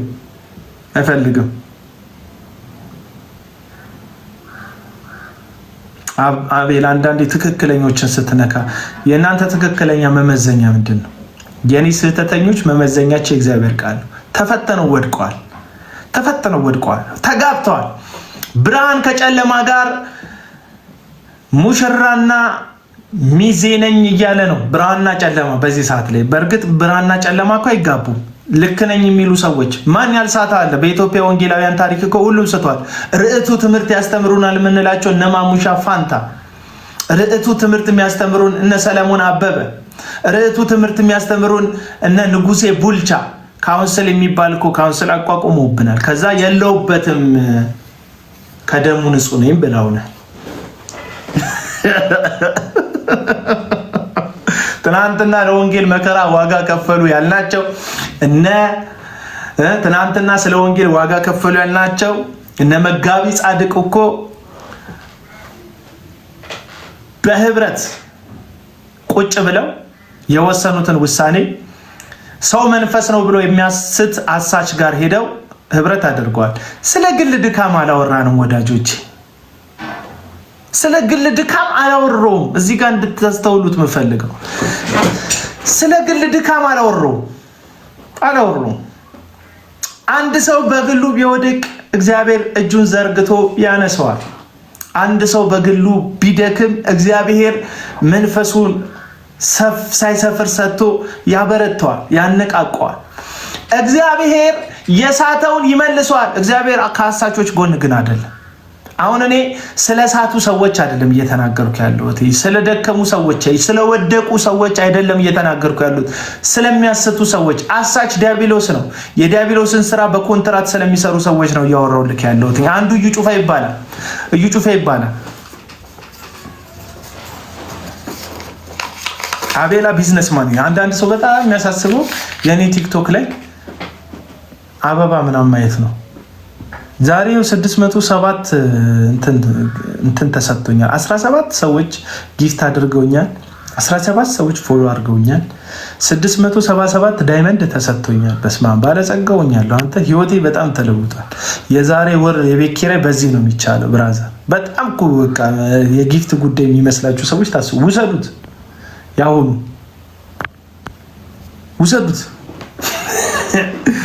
ውሰዱት። ያስቀኛል እኮ አንዳንድ ሰው በቃ የህይወት ጉዳይ ይመስል 11,000 ሰው አይቶት ዩቲዩብ ቻናሌ ያን ያህል ህይወት የሚቀይር ገንዘብ አይገኝበት። ምናልባት ዋጋ ሊያስከፍለኝ ይችላል። እንደ ባለፈው እንደ መታገት አይነት እንደ መታሰር አይነት ምንም ዋጋ ያስከፍለኛል። መጠላት እኮ ጥሩ ጉዳይ እኮ አይደለም። እኔ እኮ አውቀዋለሁ። ሰው እኮ ነኝ። የሆነ ፊልም አላደርገው ይመስላል። ስትጠላኝ የጥላቻን መንፈስ ከናንተ ከብዙሃን የሚመጣውን የጥላቻ መንፈስ ፊልም አላደርገው ይመስላል። እንደዚህ ቪዲዮ ተሰርቶብኝ ተሰድቤ አንድም ሰው መሳደብ እኮ ኃጢአት ነው ብሎ እኮ አይኮምትም እኮ። 1000 ኮመንት ካለ ጌታ ይባርክ ነው የሚሉት። የሚሰድበኝን ሰው መጠላት ሞድ ይመስላል አይደለም። ግን እውነት እንድትጠላ ያደርጋል። ምን ላድርግ? ለእናንተ አሸብሽቤ አሽቃብጬ ከምትወዱኝ ብጠሉኝ ነው የሚሻለኝ። ፕሮፌት መድኃኒት አንተ ደግሞ ሰው ጥራ ቢሉት እራሱ መጣ። ፕሮፌት መድኃኒት እኮ የነ ጄፒኤስ ውጤት እኮ ናት።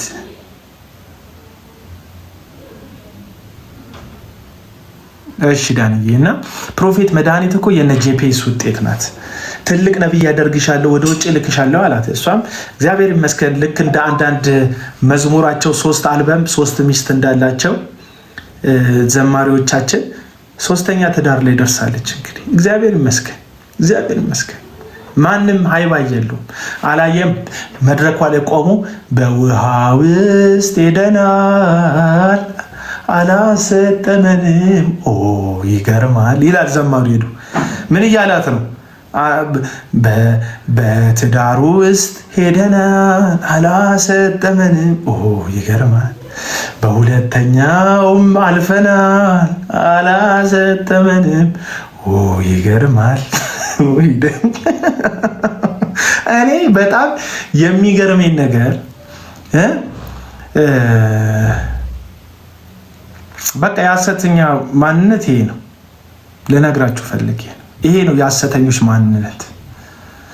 አሁን የሚገርማችሁ ነገር እስካሁን ካወራሁት እቺ ተቆርጣ ነው ነገ ቪዲዮ የሚሰራ። ይህ ልጅ አትርሱኝ አልክ ይላሉ ኮመንት ላይ ብሎክ ያረኳቸው ሰዎች። አሁንስ አትርሱኝ አልክ። እንድትረሱኝማ ስለፈለኩ ብሎክ አድርጊያቸዋለሁ። የተቆራረጠ ቪዲዮ ላይ እየመጣ አትርሱኝ አልክ ትለኛለህ። እርሳኝ፣ በእናትህ እርሱኝ። እና በዚህ ደረጃ እኮ መከበር ማክበር እኮ አለብን። አሁን እስቲ ለኦርቶዶክስ ትንሽ ላሸብሽብ እስቲ ለኦርቶዶክስ ላሸብሽብ። ተደብቀው ሊሆን ይችላሉ እንጂ ተደብቀው ሊያደርጉት ይችላሉ እንጂ በግላጭ አንድ ኦርቶዶክስ ትዳሩን ፈቶ ኦርቶዶክስ ካህን ሌላ ሚስት ቢያገባ ስልጣነ ክህነቱ እንደሚወሰድ ታውቃላችሁ? አንድ ዲያቆን ከማግባቱ በፊት ሲወሰልት እርግጠኛ የሆነ ነገር ከተያዘበት ከድቁናው እንደሚሻር ታውቃላችሁ? ሪስፔክት እኮ ያስፈልጋል። በቃ ሁሉ ነገር ፐርፌክት ነው። ልክ ምስለ ስዕሎቻቸው ላይ እንደተዘረጋው እንደ መልአክ ክንፍ ኦርቶዶክስ አገልጋዮች ክንፍ አላቸው እያልኩ ነው። አይደለም። ኧረ ስንት ጉድ አመፅ ምናምን ይኖራቸዋል። አይመለከተኝም እንጂ የሌላ ግቢ አላጸዳም እንጂ የሌላ ሰው ቤት ግቢ አላጸዳም እንጂ እንደ አንዳንዶች የኔ መጥረጊያ ድንበር ተሻጋሪ መጥረጊያ ስለሌለኝ እኔ ሌላ ሰው ቤት ሄጄ ቆሻሻችሁ ላጽዳላችሁ አልልም እንጂ ብዙ ችግር ይኖራል እዛ። አሁን ግን እያወራ ያለሁት የኔ መጽደቅ አጭር ናት። ለፕሮቴስታንቱ ማለት ዳርስ ብላለች። ዘማሪው አለ፣ ሰባኪው አለ፣ የካውንስል መሪ አለ፣ የአብያተ ክርስቲያናት መሪ አለ፣ በየአጥቢያው አለ፣ ወንበዴ አለ፣ ስንት አለ። የትኛው መጥረጊያው እኮ መርዘም ያስፈልገዋል። የአንዳንድ ሰዎች መጥረጊያ ደግሞ የቤቱን አይነካም፣ አልፎ የሰው ቤት ነው የሚያጸዳ። የሰው ቤት ግድግዳ ላይ ሸረሪት ነው የሚያጸዳ የአንዳንድ ሰው መጥረጊያ። የኔ መጥረጊያ እንደነሱ ረዥም አይደለም። አይም ሶሪ። ስለዚህ ምንድን ነው እያልክ ያለው ካላችሁ እዩ ጩፋ ወለጋ ሄዶ ወንጌል አልሰራም፣ ፕሮፓጋንዳን የሰራው አልሰራም። ፕሮፓጋንዳው ደግሞ የምትፈልጉትን ማውራት ነው።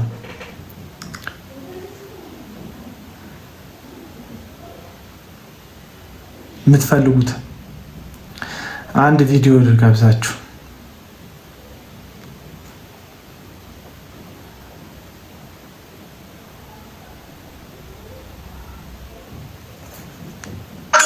የመጀመሪያው ጌታ ኢየሱስ ክርስቶስ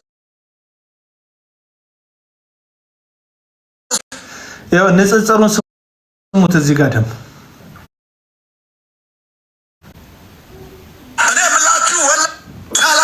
ጌታ ኢየሱስ ክርስቶስ ነው።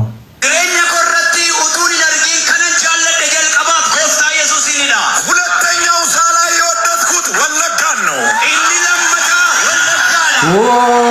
አጨብጭብ፣ የወለጋ ህዝብ አጨብጭብ። እዩ ጩፋ ምን አለ? መጀመሪያ ሳላይ የወደድኩት ኢየሱስን ነው። ከዛስ በጣም ሳላይ የወደድኩት የወለጋን ህዝብ ነው። የምትፈልገው ይሄን አይደል? መስማት የምትፈልጉት ይሄን አይደል?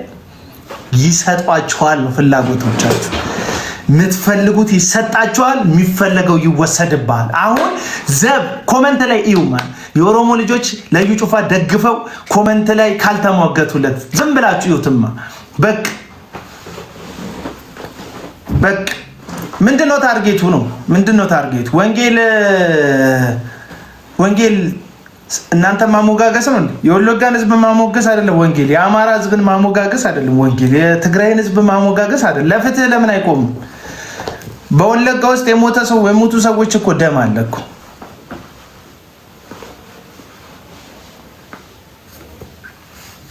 ወለጋ ውስጥ የሞቱ ሰዎች እኮ አሉ። ሲዳማ ውስጥ የተገደሉ ሰዎች አሉ። ለዛው ወገኖቹ እሱ በስጋ የሚዛመዳቸው ወገኖቹ እዩ ጩፋ ግን በቅያሬው መድረክ ነው የሚሰጠው። መድረክ ላይ የፈለጉትን ነው የሚያወራላቸው። አለቀ በቃ። እዩ ጩፋ የሰጠው ቦታ ላይ ቁንጅናህን ይነግራል፣ ውበትህን ይነግራል፣ ደምግባትህን ይነግራል፣ መማርህን ይነግራል። አገሪቱ ላይ እንዳንተ ማንም እንደሌለ ይነግራል። ከዛ በኋላ ምን ያደርግሃል? የሚፈልገውን ነገር አቺቭ ያደርግብሃል። ሌላ ነገር አይደለም። እኔ ባለፈው ልሸውደኝ ነበር። ጀርቢ እንዴት ነው? ሰላም በለኝ ጀርሚ ብራዘር። ወይ ብራዘር እንዴት ነህ? ሰላም ላንተ ይሁን ወንድም አለም። ሰላም ይብዛ አለው። እንዴት ነህ? እየሰማሁ ነበርና ኧረ ተው ምንድን ነው ያደረከው? ራስህ በትልቁ ነው ደግሞ ምን አይነት ታች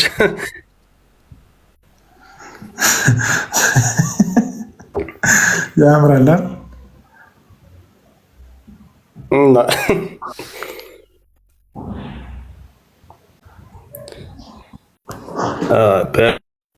ይሄ ይሻላል ቢያንስ።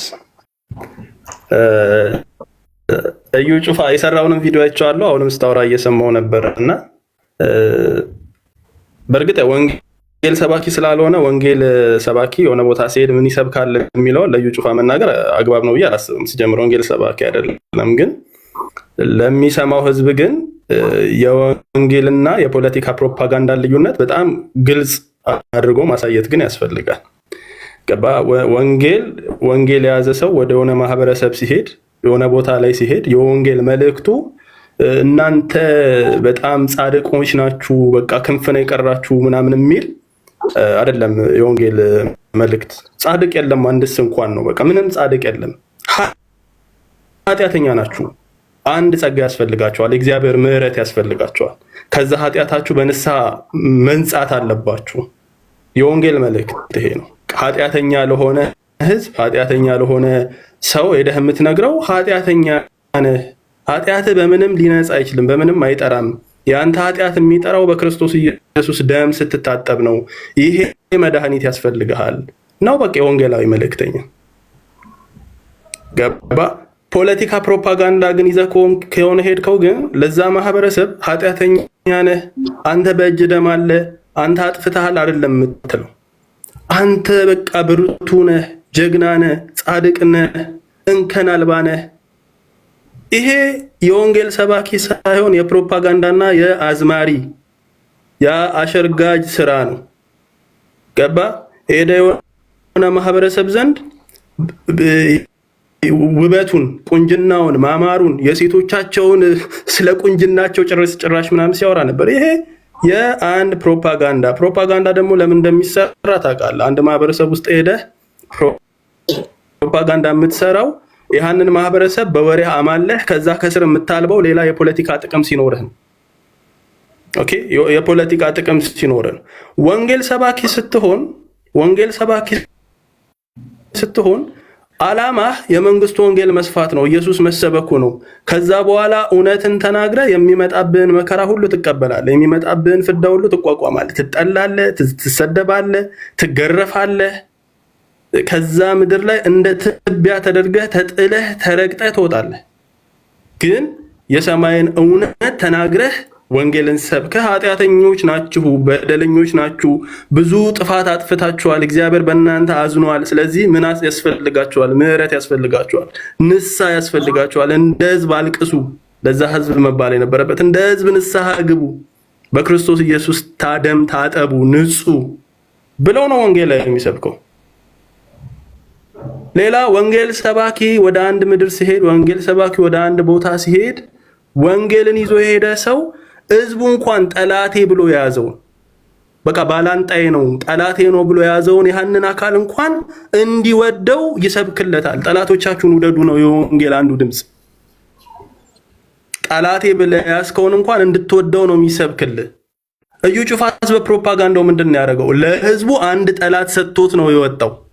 እናንተን ገዳይ ናችሁ፣ ጦረኛ ናችሁ፣ ምድራችሁ እንደዚህ ነው ብሎ የሚያወራ ጠላት አለ፣ የሚወራ የሚነዛ ብሎ ፕሮፓጋንዳ የሚሰራ ሰው ለፖለቲካ ጥቅሙ ለህዝቡ እንደ ማህበረሰብ አንድ ጠላት ይሰጠዋል። ቁርሾ አስቀምጦ ይወጣል። አየህ፣ የነገ የጸብንና የጦርነትን እርሾ በጥብጦ አዘጋጅቶ ይወጣል። ለምን? እሱ በዛ ብጥብጥ ውስጥ የሚያተርፈው ነገር ስላለ፣ ለዚህ ህዝብ ወገናዊ ስለሆነ። ልዩነቱ መታወቅ አለበት። እኔ አሁን እዩ ጩፋ ጋር ቆሜ እዩ ጩፋ በሚያወራው ጉዳይ ላይ ወንጌል ሰባኪ እንደዚህ አይልም ማለት አልችልም። ወንጌል ሰባኪ አይደለም ሰውየው። ምናልባት ወንጌል ሰባኪ የሆነ ሰው ሄዶ ቢናገር መጽሐፍ ቅዱስ ጥቅስ ጠቅሰ መጽሐፍ ቅዱስ ሮሜ 3 እኮ እንደዚህ አይደለም የሚለው ብለህ ተነግሯል። መጽሐፍ ቅዱስ እኮ የሚለው እኮ ለአሕዛብ ወንጌል እንደዚህ ነው የሚሰበከው ነው የሚለው፣ አንተ ምንድነው እያደረክ ያለው ብለህ ተነግሯል። ይሄ ሰውዬ ወንጌል ሰባኪ አይደለም። ይሄ ሰውዬ ባገኘው አጋጣሚ ሁሉ ደካማ ጎን ባገኘበት ሁሉ ያንን ደካማ ጎን እያሻሸ ገንዘብ መውሰድ፣ ሰዎችን መበዝበዝ፣ ሰዎችን ማሳት ነው ስራው። በሽተኛ ሲያይ እሱ ውስጥ ያለው ሀዘኔታና ርኅራኄ ሳይሆን ስቶር የተቀመጡ የሚቸበቸቡ ዘይቶች ነው የሚታሰቡት። የሚሸጠው ዘይት ነው የሚታየው። ለሱ እያንዳንዱ ህመም፣ እያንዳንዱ ጉዳት፣ እያንዳንዱ ስቃይ የገቢ ምንጭ ነው። በጦርነት በጦርነት በስቃይ ውስጥ የሚያተርፍ ሰው ነው። ይሄ ወንጌል ሰባኪ አይደለም። ስለዚህ ወንጌል ሰባኪ ያልሆነን ሰው በጦርነት የሚያተርፍን ሰው ሉቃስ እንደዚህ ነው የሚለው ሮሜ እንደዚህ ነው የሚለው ብላ በወንጌል ቃል ልታቀናው አትችልም። ሌባ ነው። ይሄ ፕሮፓጋንዳ ነው እየሰራ ያለው። የፖለቲካ ፕሮፓጋንዳ ነው እየሰራ ያለው። ይሄ ፖለቲካ ፕሮፓጋንዳው ደግሞ የሆነን ፓርቲ ለመጥቀም የሆነን ሀገር ለመለወጥ ምናምን አይደለም። ይሃም ማህበረሰብ በሽተኞቹ ተጎድተዋል ብሎ ያሰባቸውን በሽተኞች በጉዳታቸው በኩል አልፎ በሐዘናቸው በኩል አልፎ ገንዘባቸውን እንደሚበዘብዝ ህዝቡንም ደግሞ ትላንት በነበረው ታሪኩ ላይ ተመስርቶ የዛሬን ደግሞ አድቫንቴጁን ሊወስድበት ጠላት ነው እየሰጣቸው ያለው። የቱ ጠላት? ማን ነው ጠላታቸው? እንግዲህ ወለጋም በለው የትም በለው ኢትዮጵያዊ ነው። አንድ ህዝብ ነን። ኦኬ የሆነ ክፍለ ከተማ ላይ ሄደ የሆነ ወለጋ የሚባል ቦታ ላይ ሄደ ጠላት እንዲያወራብሃል እያልክ ስታወራው ማን ነው? የአሜሪካ መንግስት ነው ጠላቱ? ለወለጋ ህዝብ ጦረኛ ነህ ብሎ እያማ ያለው ከዋሽንግተን ዲሲ ያሉ ህዝቦች ናቸው የኦሮሞን የወለጋን ህዝብ ጦረኛ ናችሁ እናንተ ሰላም የላችሁም ብሎ እያማ ያለው። ጠላት ብሎ የሚሰጠው የራሱ ወገኑ የሆነ ኢትዮጵያዊ የሆነ ሌላ ቦታ ላይ ያለን ህዝብ ነው እየሰጠው ያለው። ፕሮፓጋንዳ ግዴታ ፕሮፓጋንዳ ስኬታማ እንዲሆን ፖለቲካ ፕሮፓጋንዳ ሌላ አንተ የምጠላውን ነገር ይሰጣል። ገባ? ይሄ ሰውዬ ህዝብን ነው ጠላት አድርጎ እየሰጠ ያለው። ፕሮፓጋንዳውን እየሰራበት ያለው ለወለጋ ህዝብ ስም በማጥፋት ውስጥ የሆነ የተሳተፈ ጠላት ህዝብ የሆነ ጠላት ይሰጠዋል። ከዛ በዛ የጠላት እንትን ውስጥ እሱ ተወዳጅነትን ያደርጋል እያዘመረ መልካችሁ ቆመታችሁ እንትናችሁ እያለ ከዛ ነገ ከነገ ወዲያ ደግሞ እናያለን ታላቅ ክሩሴድ ምናምን ተብሎ የሚሸጥበት ዘይት የሆነ ታላቅ ምናምን ተብሎ የሚከፈት ምናምን የሚለውን አይነት የሱን የቢዝነስ ስትራቴጂ ሲሰጥ እናያለን። ስለዚህ በፍጹም ይሄ ነገር ወንጌልን አይወክልም፣ ወንጌልም አይደለም፣ የወንጌል ጉዞም አይደለም። ጀስት ፖለቲካል ፕሮፓጋንዳ ነው። የፖለቲካ ፕሮፓጋንዳ ነው የሚሰራው። ወንጌል አልተነገረም። ወንጌል ኃጢአተኛ ነህ በክርስቶስ ኢየሱስ ደም ታጠብ ነው የሚለው። ወንጌል አንተ ንስሐ ልትገባ ያስፈልግሃል። ወንጌል ይኸውልህ መጥቶ አንተ ጻድቅ ኮንክ ወንጌል ምንም አይሰራም እኮ። ለኃጢአተኛው እኮ ነው ወንጌል የሚሰራው እኮ። ይህ ህዝብ እኮ በቃ የነጻና የጸዳ ከሆነ ወንጌል ላይ መላክ የለበትም። ወንጌል ላይ ምን ይሰራል? እዛ ምድር ላይ ነው ጻድቅ የለም አንድስ እንኳን በቃ አንድ ጻድቅ የለም። ሁላችሁም ኃጢአተኞች ናችሁ። አንድ ጸጋ ያስፈልጋችኋል ከዚህ ኃጢአት የምትወጡበት አንድ ብቻ ስጦታ አለ፣ እርሱም ኢየሱስ ይባላል ብለህ ነው ወንጌላዊ ኮንክ የምትሰብከው። ወንጌላዊ የሆነ ልትሰብክ ሄደ እንደ ህዝቡን ንስሐ አንተ በጣም የተለየ ህዝብ ነህ፣ አንተ በጣም የተመረጥክ ህዝብ ነህ፣ የቁመት ማማር የሴቶች ማማር ብለህ አፕሪሼት ምናምን አድርገው ብትወጣ አዝማሪ ነህ። ፖለቲካል ፕሮፓጋንዳ ነው ሰርተህ ወጣ።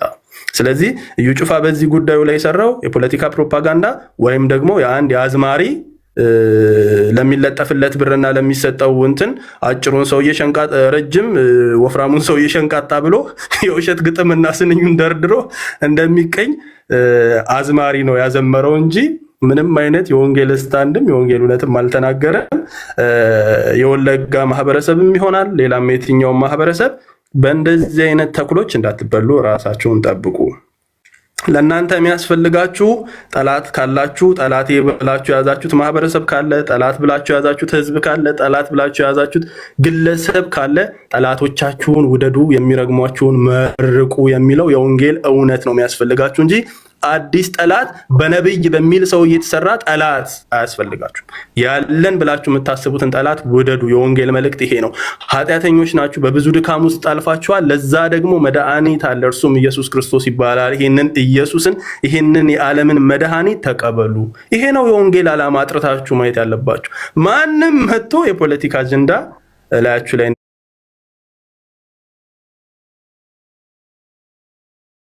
እንዲያራግፍ መፍቀድ የለባችሁ።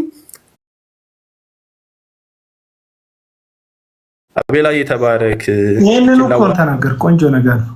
ይሄንኑ ነው እኮ የተናገረው ወላይታን ባለ ጊዜ ገባ። ይሄንኑ ሲዳማ ሄዶ የተናገረው ገባ። ፍላጎትን መኮርኮር የሐሰተኞች ምልክት እንደሆነ ከእግዚአብሔርም ቃል አጣቅሼ ነገር እኔ አሁን እዩ ጩፋን እንደመመለስ እኮ አይደለም። እዩ ጩፋ ተኩላ ነው ብዬ ነው ማምነው። ተኩላ ደግሞ በጸሎት ብዛት በግ አይሆንም። ይሄ ፕሪንሲፕል ነው። ብትጸልይበት ተኩላ በቃ ተኩላ ነው መልሶ። በቃ ባትጸልይበት ደግሞ በግበግም ምንም እንትን የለውም፣ ማተር አያደርግም። ያውን በጸሎት ሐሰተኛ በጸሎት ይለወጣል ምናምን የምትሉ የራሳችሁን ትምህርት የፈጠራችሁ ሰዎች አንድ መጽሐፍ ቅዱሳዊ ማስረጃዎች የላችሁም። ሐሰተኛ የትም ቦታ ላይ ይለወጣሉ የሚል ትምህርት የለም። የተሳሳቱ ሰዎች ኦፍኮርስ ይመለሳሉ። የተሳሳቱ የሚያስቱ ሰዎች በቋሚነት የአሳችነት ውስጥ የገቡ ሰዎች እስከ ሞት፣ ጆሹዋ አልተመለሰም፣ እስከ ሞት ነው የሄደው። ሐሰተኛ እንደዚህ ነው፣ እስከ ሞት ነው የሚጫኑት ስህተታቸውን ይዘው። ምክንያቱም የሚያገለግሉት ዴቪልን እንደሆነ መጽሐፍ ቅዱስ ይናገራል። እሱን እንትን ጥቅስ ላንብብላችሁ፣ ሁለተኛ ቆሮንቶስ ላይ ያለውን ቃል ላንብብላችሁ። እኔ መጽሐፍ ቅዱስ ላይ አሁን ወንጌል አሰብክ ምናምን ብላችሁ የምትበጣጠሱም ሰዎች ስላላችሁ ያን ያህል አይጠቅማችሁ መበጣጠሱ። ወንጌል አትሰብክም ምናምን ለምትሉ ሰዎች ስላላችሁ ነው። እንደዚህ ይላል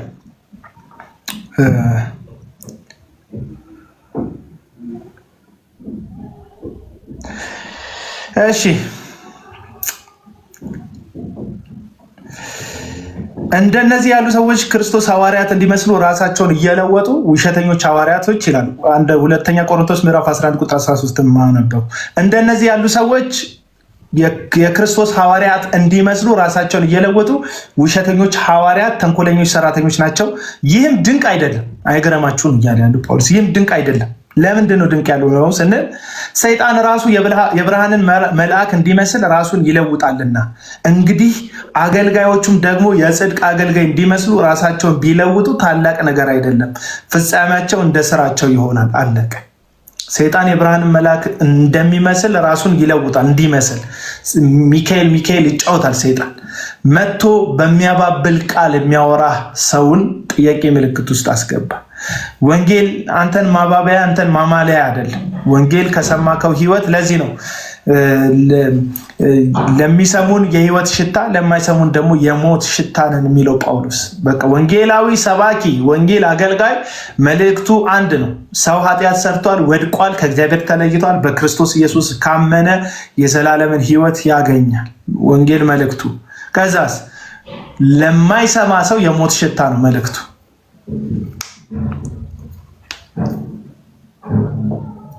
ነቢይ ፈጥኖ ደራሽ አንተ በቅርብ ቀን ነቢይ ነህ ይላል እና ላጠቃልለው ወለጋ የተደረገው ነገር ፕሮፓጋንዳ ይባላል፣ ወንጌል አይደለም። የሄደው ሐሰተኛው ነጋዴው ዘይት ቸርቻሪው እዩ ጩፋ ነው። ቪዲዮ እየሰራችሁ ሪፖስት በማድረግ የምታሞጋግሱ የዛ አካባቢ ተወላጆች ክርስቲያን ከሆናችሁ ልጠይቃችሁ፣ ክርስቲያን ከሆናችሁ ክርስትና ከብሔር ከቋንቋ ከቋት ይበልጣል። ከገባንበት ከምናስበው ቋት ይበልጣል። እኔ በአባቴ ጠራ በባል መታወቂያ ላይ ስጽፍ ኦሮሞ ነኝ ነው የምለው። ከኦሮሞነቴ ክርስትና ይበልጣል። ክርስትናችሁን ከብሔራችሁ አስበልጡ። ወላይታ ነኝ የምትል ሰውዬ ካለ ብሔር ደቡብ ወይም ወላይታ ብለህ የምትጽፍ ከሆነ ከዛ ከወላይታነት ክርስትና ይበልጣል። ሲዳማ ነኝ የምትለውም እንደዛ። አማራም ትግሬም የፈለግከውን ነኝ ይበል። ክርስትና በክርስቶስ ያገኘው ዳግም መወለድ ከነዚህ ቋንቋዎች ከነዚህ ዘሮች ይበልጣል። ምክንያቱም ዳግም ተወልደናል፣ ከማይጠፋ ዘር ተወልደናል። በክርስቶስ ኢየሱስ የጥሉን ግርግዳ ፈርሷል። አሁን የጥል ግርግዳ የሚያቆመው እንደ እዩ ጩፋ ያለ ሐሰተኛ ነው። ወለጋ የፍቅር ሀገር ናት፣ ወለጋ እንደዚህ ናት ብሎ በማሞገስ ውስጥ ጠላት ግን ውሸቱን ነው የሚያወራው። ጠላት ማለት ሰይጣን ስለወለጋ መጥፎ ያወራል እንዴ? አያወራም። ሰይጣን ስለወለጋ መጥፎ አያወራም። ዓላማውም ወለጋ መጥፎ ማውራት አይደለም። የአሜሪካን ጥሩና ደግ ማውራት አይደለም። የሰይጣን ፐርፐዙ ከክርስቶስ ሰዎችን ዘወር ማድረግ ማሳት ነው። ሰይጣን ስሙ ምንድን ነው? አሳች ነው። የሚያስትህ ከወለጋነት አይደለም፣ የሚያስትህ ከክርስትና ነው። አለቀ። የሚያስትህ ከሲዳማነት፣ ከወላይታነት፣ ከአማራነት፣ ከትግሬነት አይደለም። ሰይጣን የሚያስትህ ከወንጌል እውነት ነው። ይህንን እውነት እንድታውቁ ለማለት ነው ይህንን የምለው። 11 ሰዓት ላይ ዶክተር ተስፋዬ ሮበሌ በመስቀል ሚዲያ ቆይታ አለው። ዕቅበተ እምነትን በተመለከተ አንዳንድ ጥያቄዎችም በጣም አለ እና ገብታችሁ እንትን አድርጉት። መስቀል ሚዲያን ሰብስክራይብ አድርጉ። አዲስ ቻናል ከፍቻለሁ። 150 ምቀኞች ካልሆናችሁ በስተቀር ግቡና ሰብስክራይብ አድርጉ። አቤል አቡና ብላችሁ ብትፈልጉ ወይም እዚህ እንትኔ ላይ ብታዩ ባዮ ላይ ብትገቡ ሊንኩን ስትጫኑ ቀጥታ ወደ ዩቲዩብ ቻናል ይወስዳችኋል። ሰብስክራይብ አድርጉ። ሌሎቻችሁ እንጀራ ናቸው እነዚህ ሰዎች ምናምን የምትሉኝ፣ አዎ እንጀራዎቼ ናቸው። በሽታ ጥሩ አይደለም፣ በሽታ መጥፎ ነው። ግን በሽታ የሐኪሞች የእንጀራቸው ምክንያት አሁን ጥሩ ነው። ሐሰተኛ ነቢይ ጥሩ አይደለም፣ መጥፎ ነው። ሐሰተኛ ነቢያትን መጥረግ፣ ቆሻሻ ማጽዳት ደግሞ የኔ ስራ ነው። ሌባ መጥፎ ነው፣ ሌባ ጥሩ አይደለም። በማህበረሰብ ሌባ ባይኖር ጥሩ ነው። ግን በቃ እንዳለመታደል ለፖሊስ ግን የገቢ ምንጩ ህግን ማስከበርና ሌባን መጠበቅ ነው። አለቀ። ምን ላድርግ? እንጀራ ክችክ ናቸው ነው የምትሉ ሰዎች እንጀሮቼ ናቸው። እነሱ የሚበሉት የአመፅና የሐሰት በእግዚአብሔር ስም ከሚበላ እንጀራ ነው። እግዚአብሔር ቃል እንደዚህ አይልም ብሎ ትክክለኛ እውነተኛ ነገር ተናግሮ እንጀራ መብላት ከተቻለ ጥሩ ነው። እንደምትሉት የሚያበላም ነገር የለም እንጂ ከተበላ ግን በጣም ጸዴ ነው። እና ተባረኩልኝ። ቴንኪው። ማታ እመለስበታለሁ።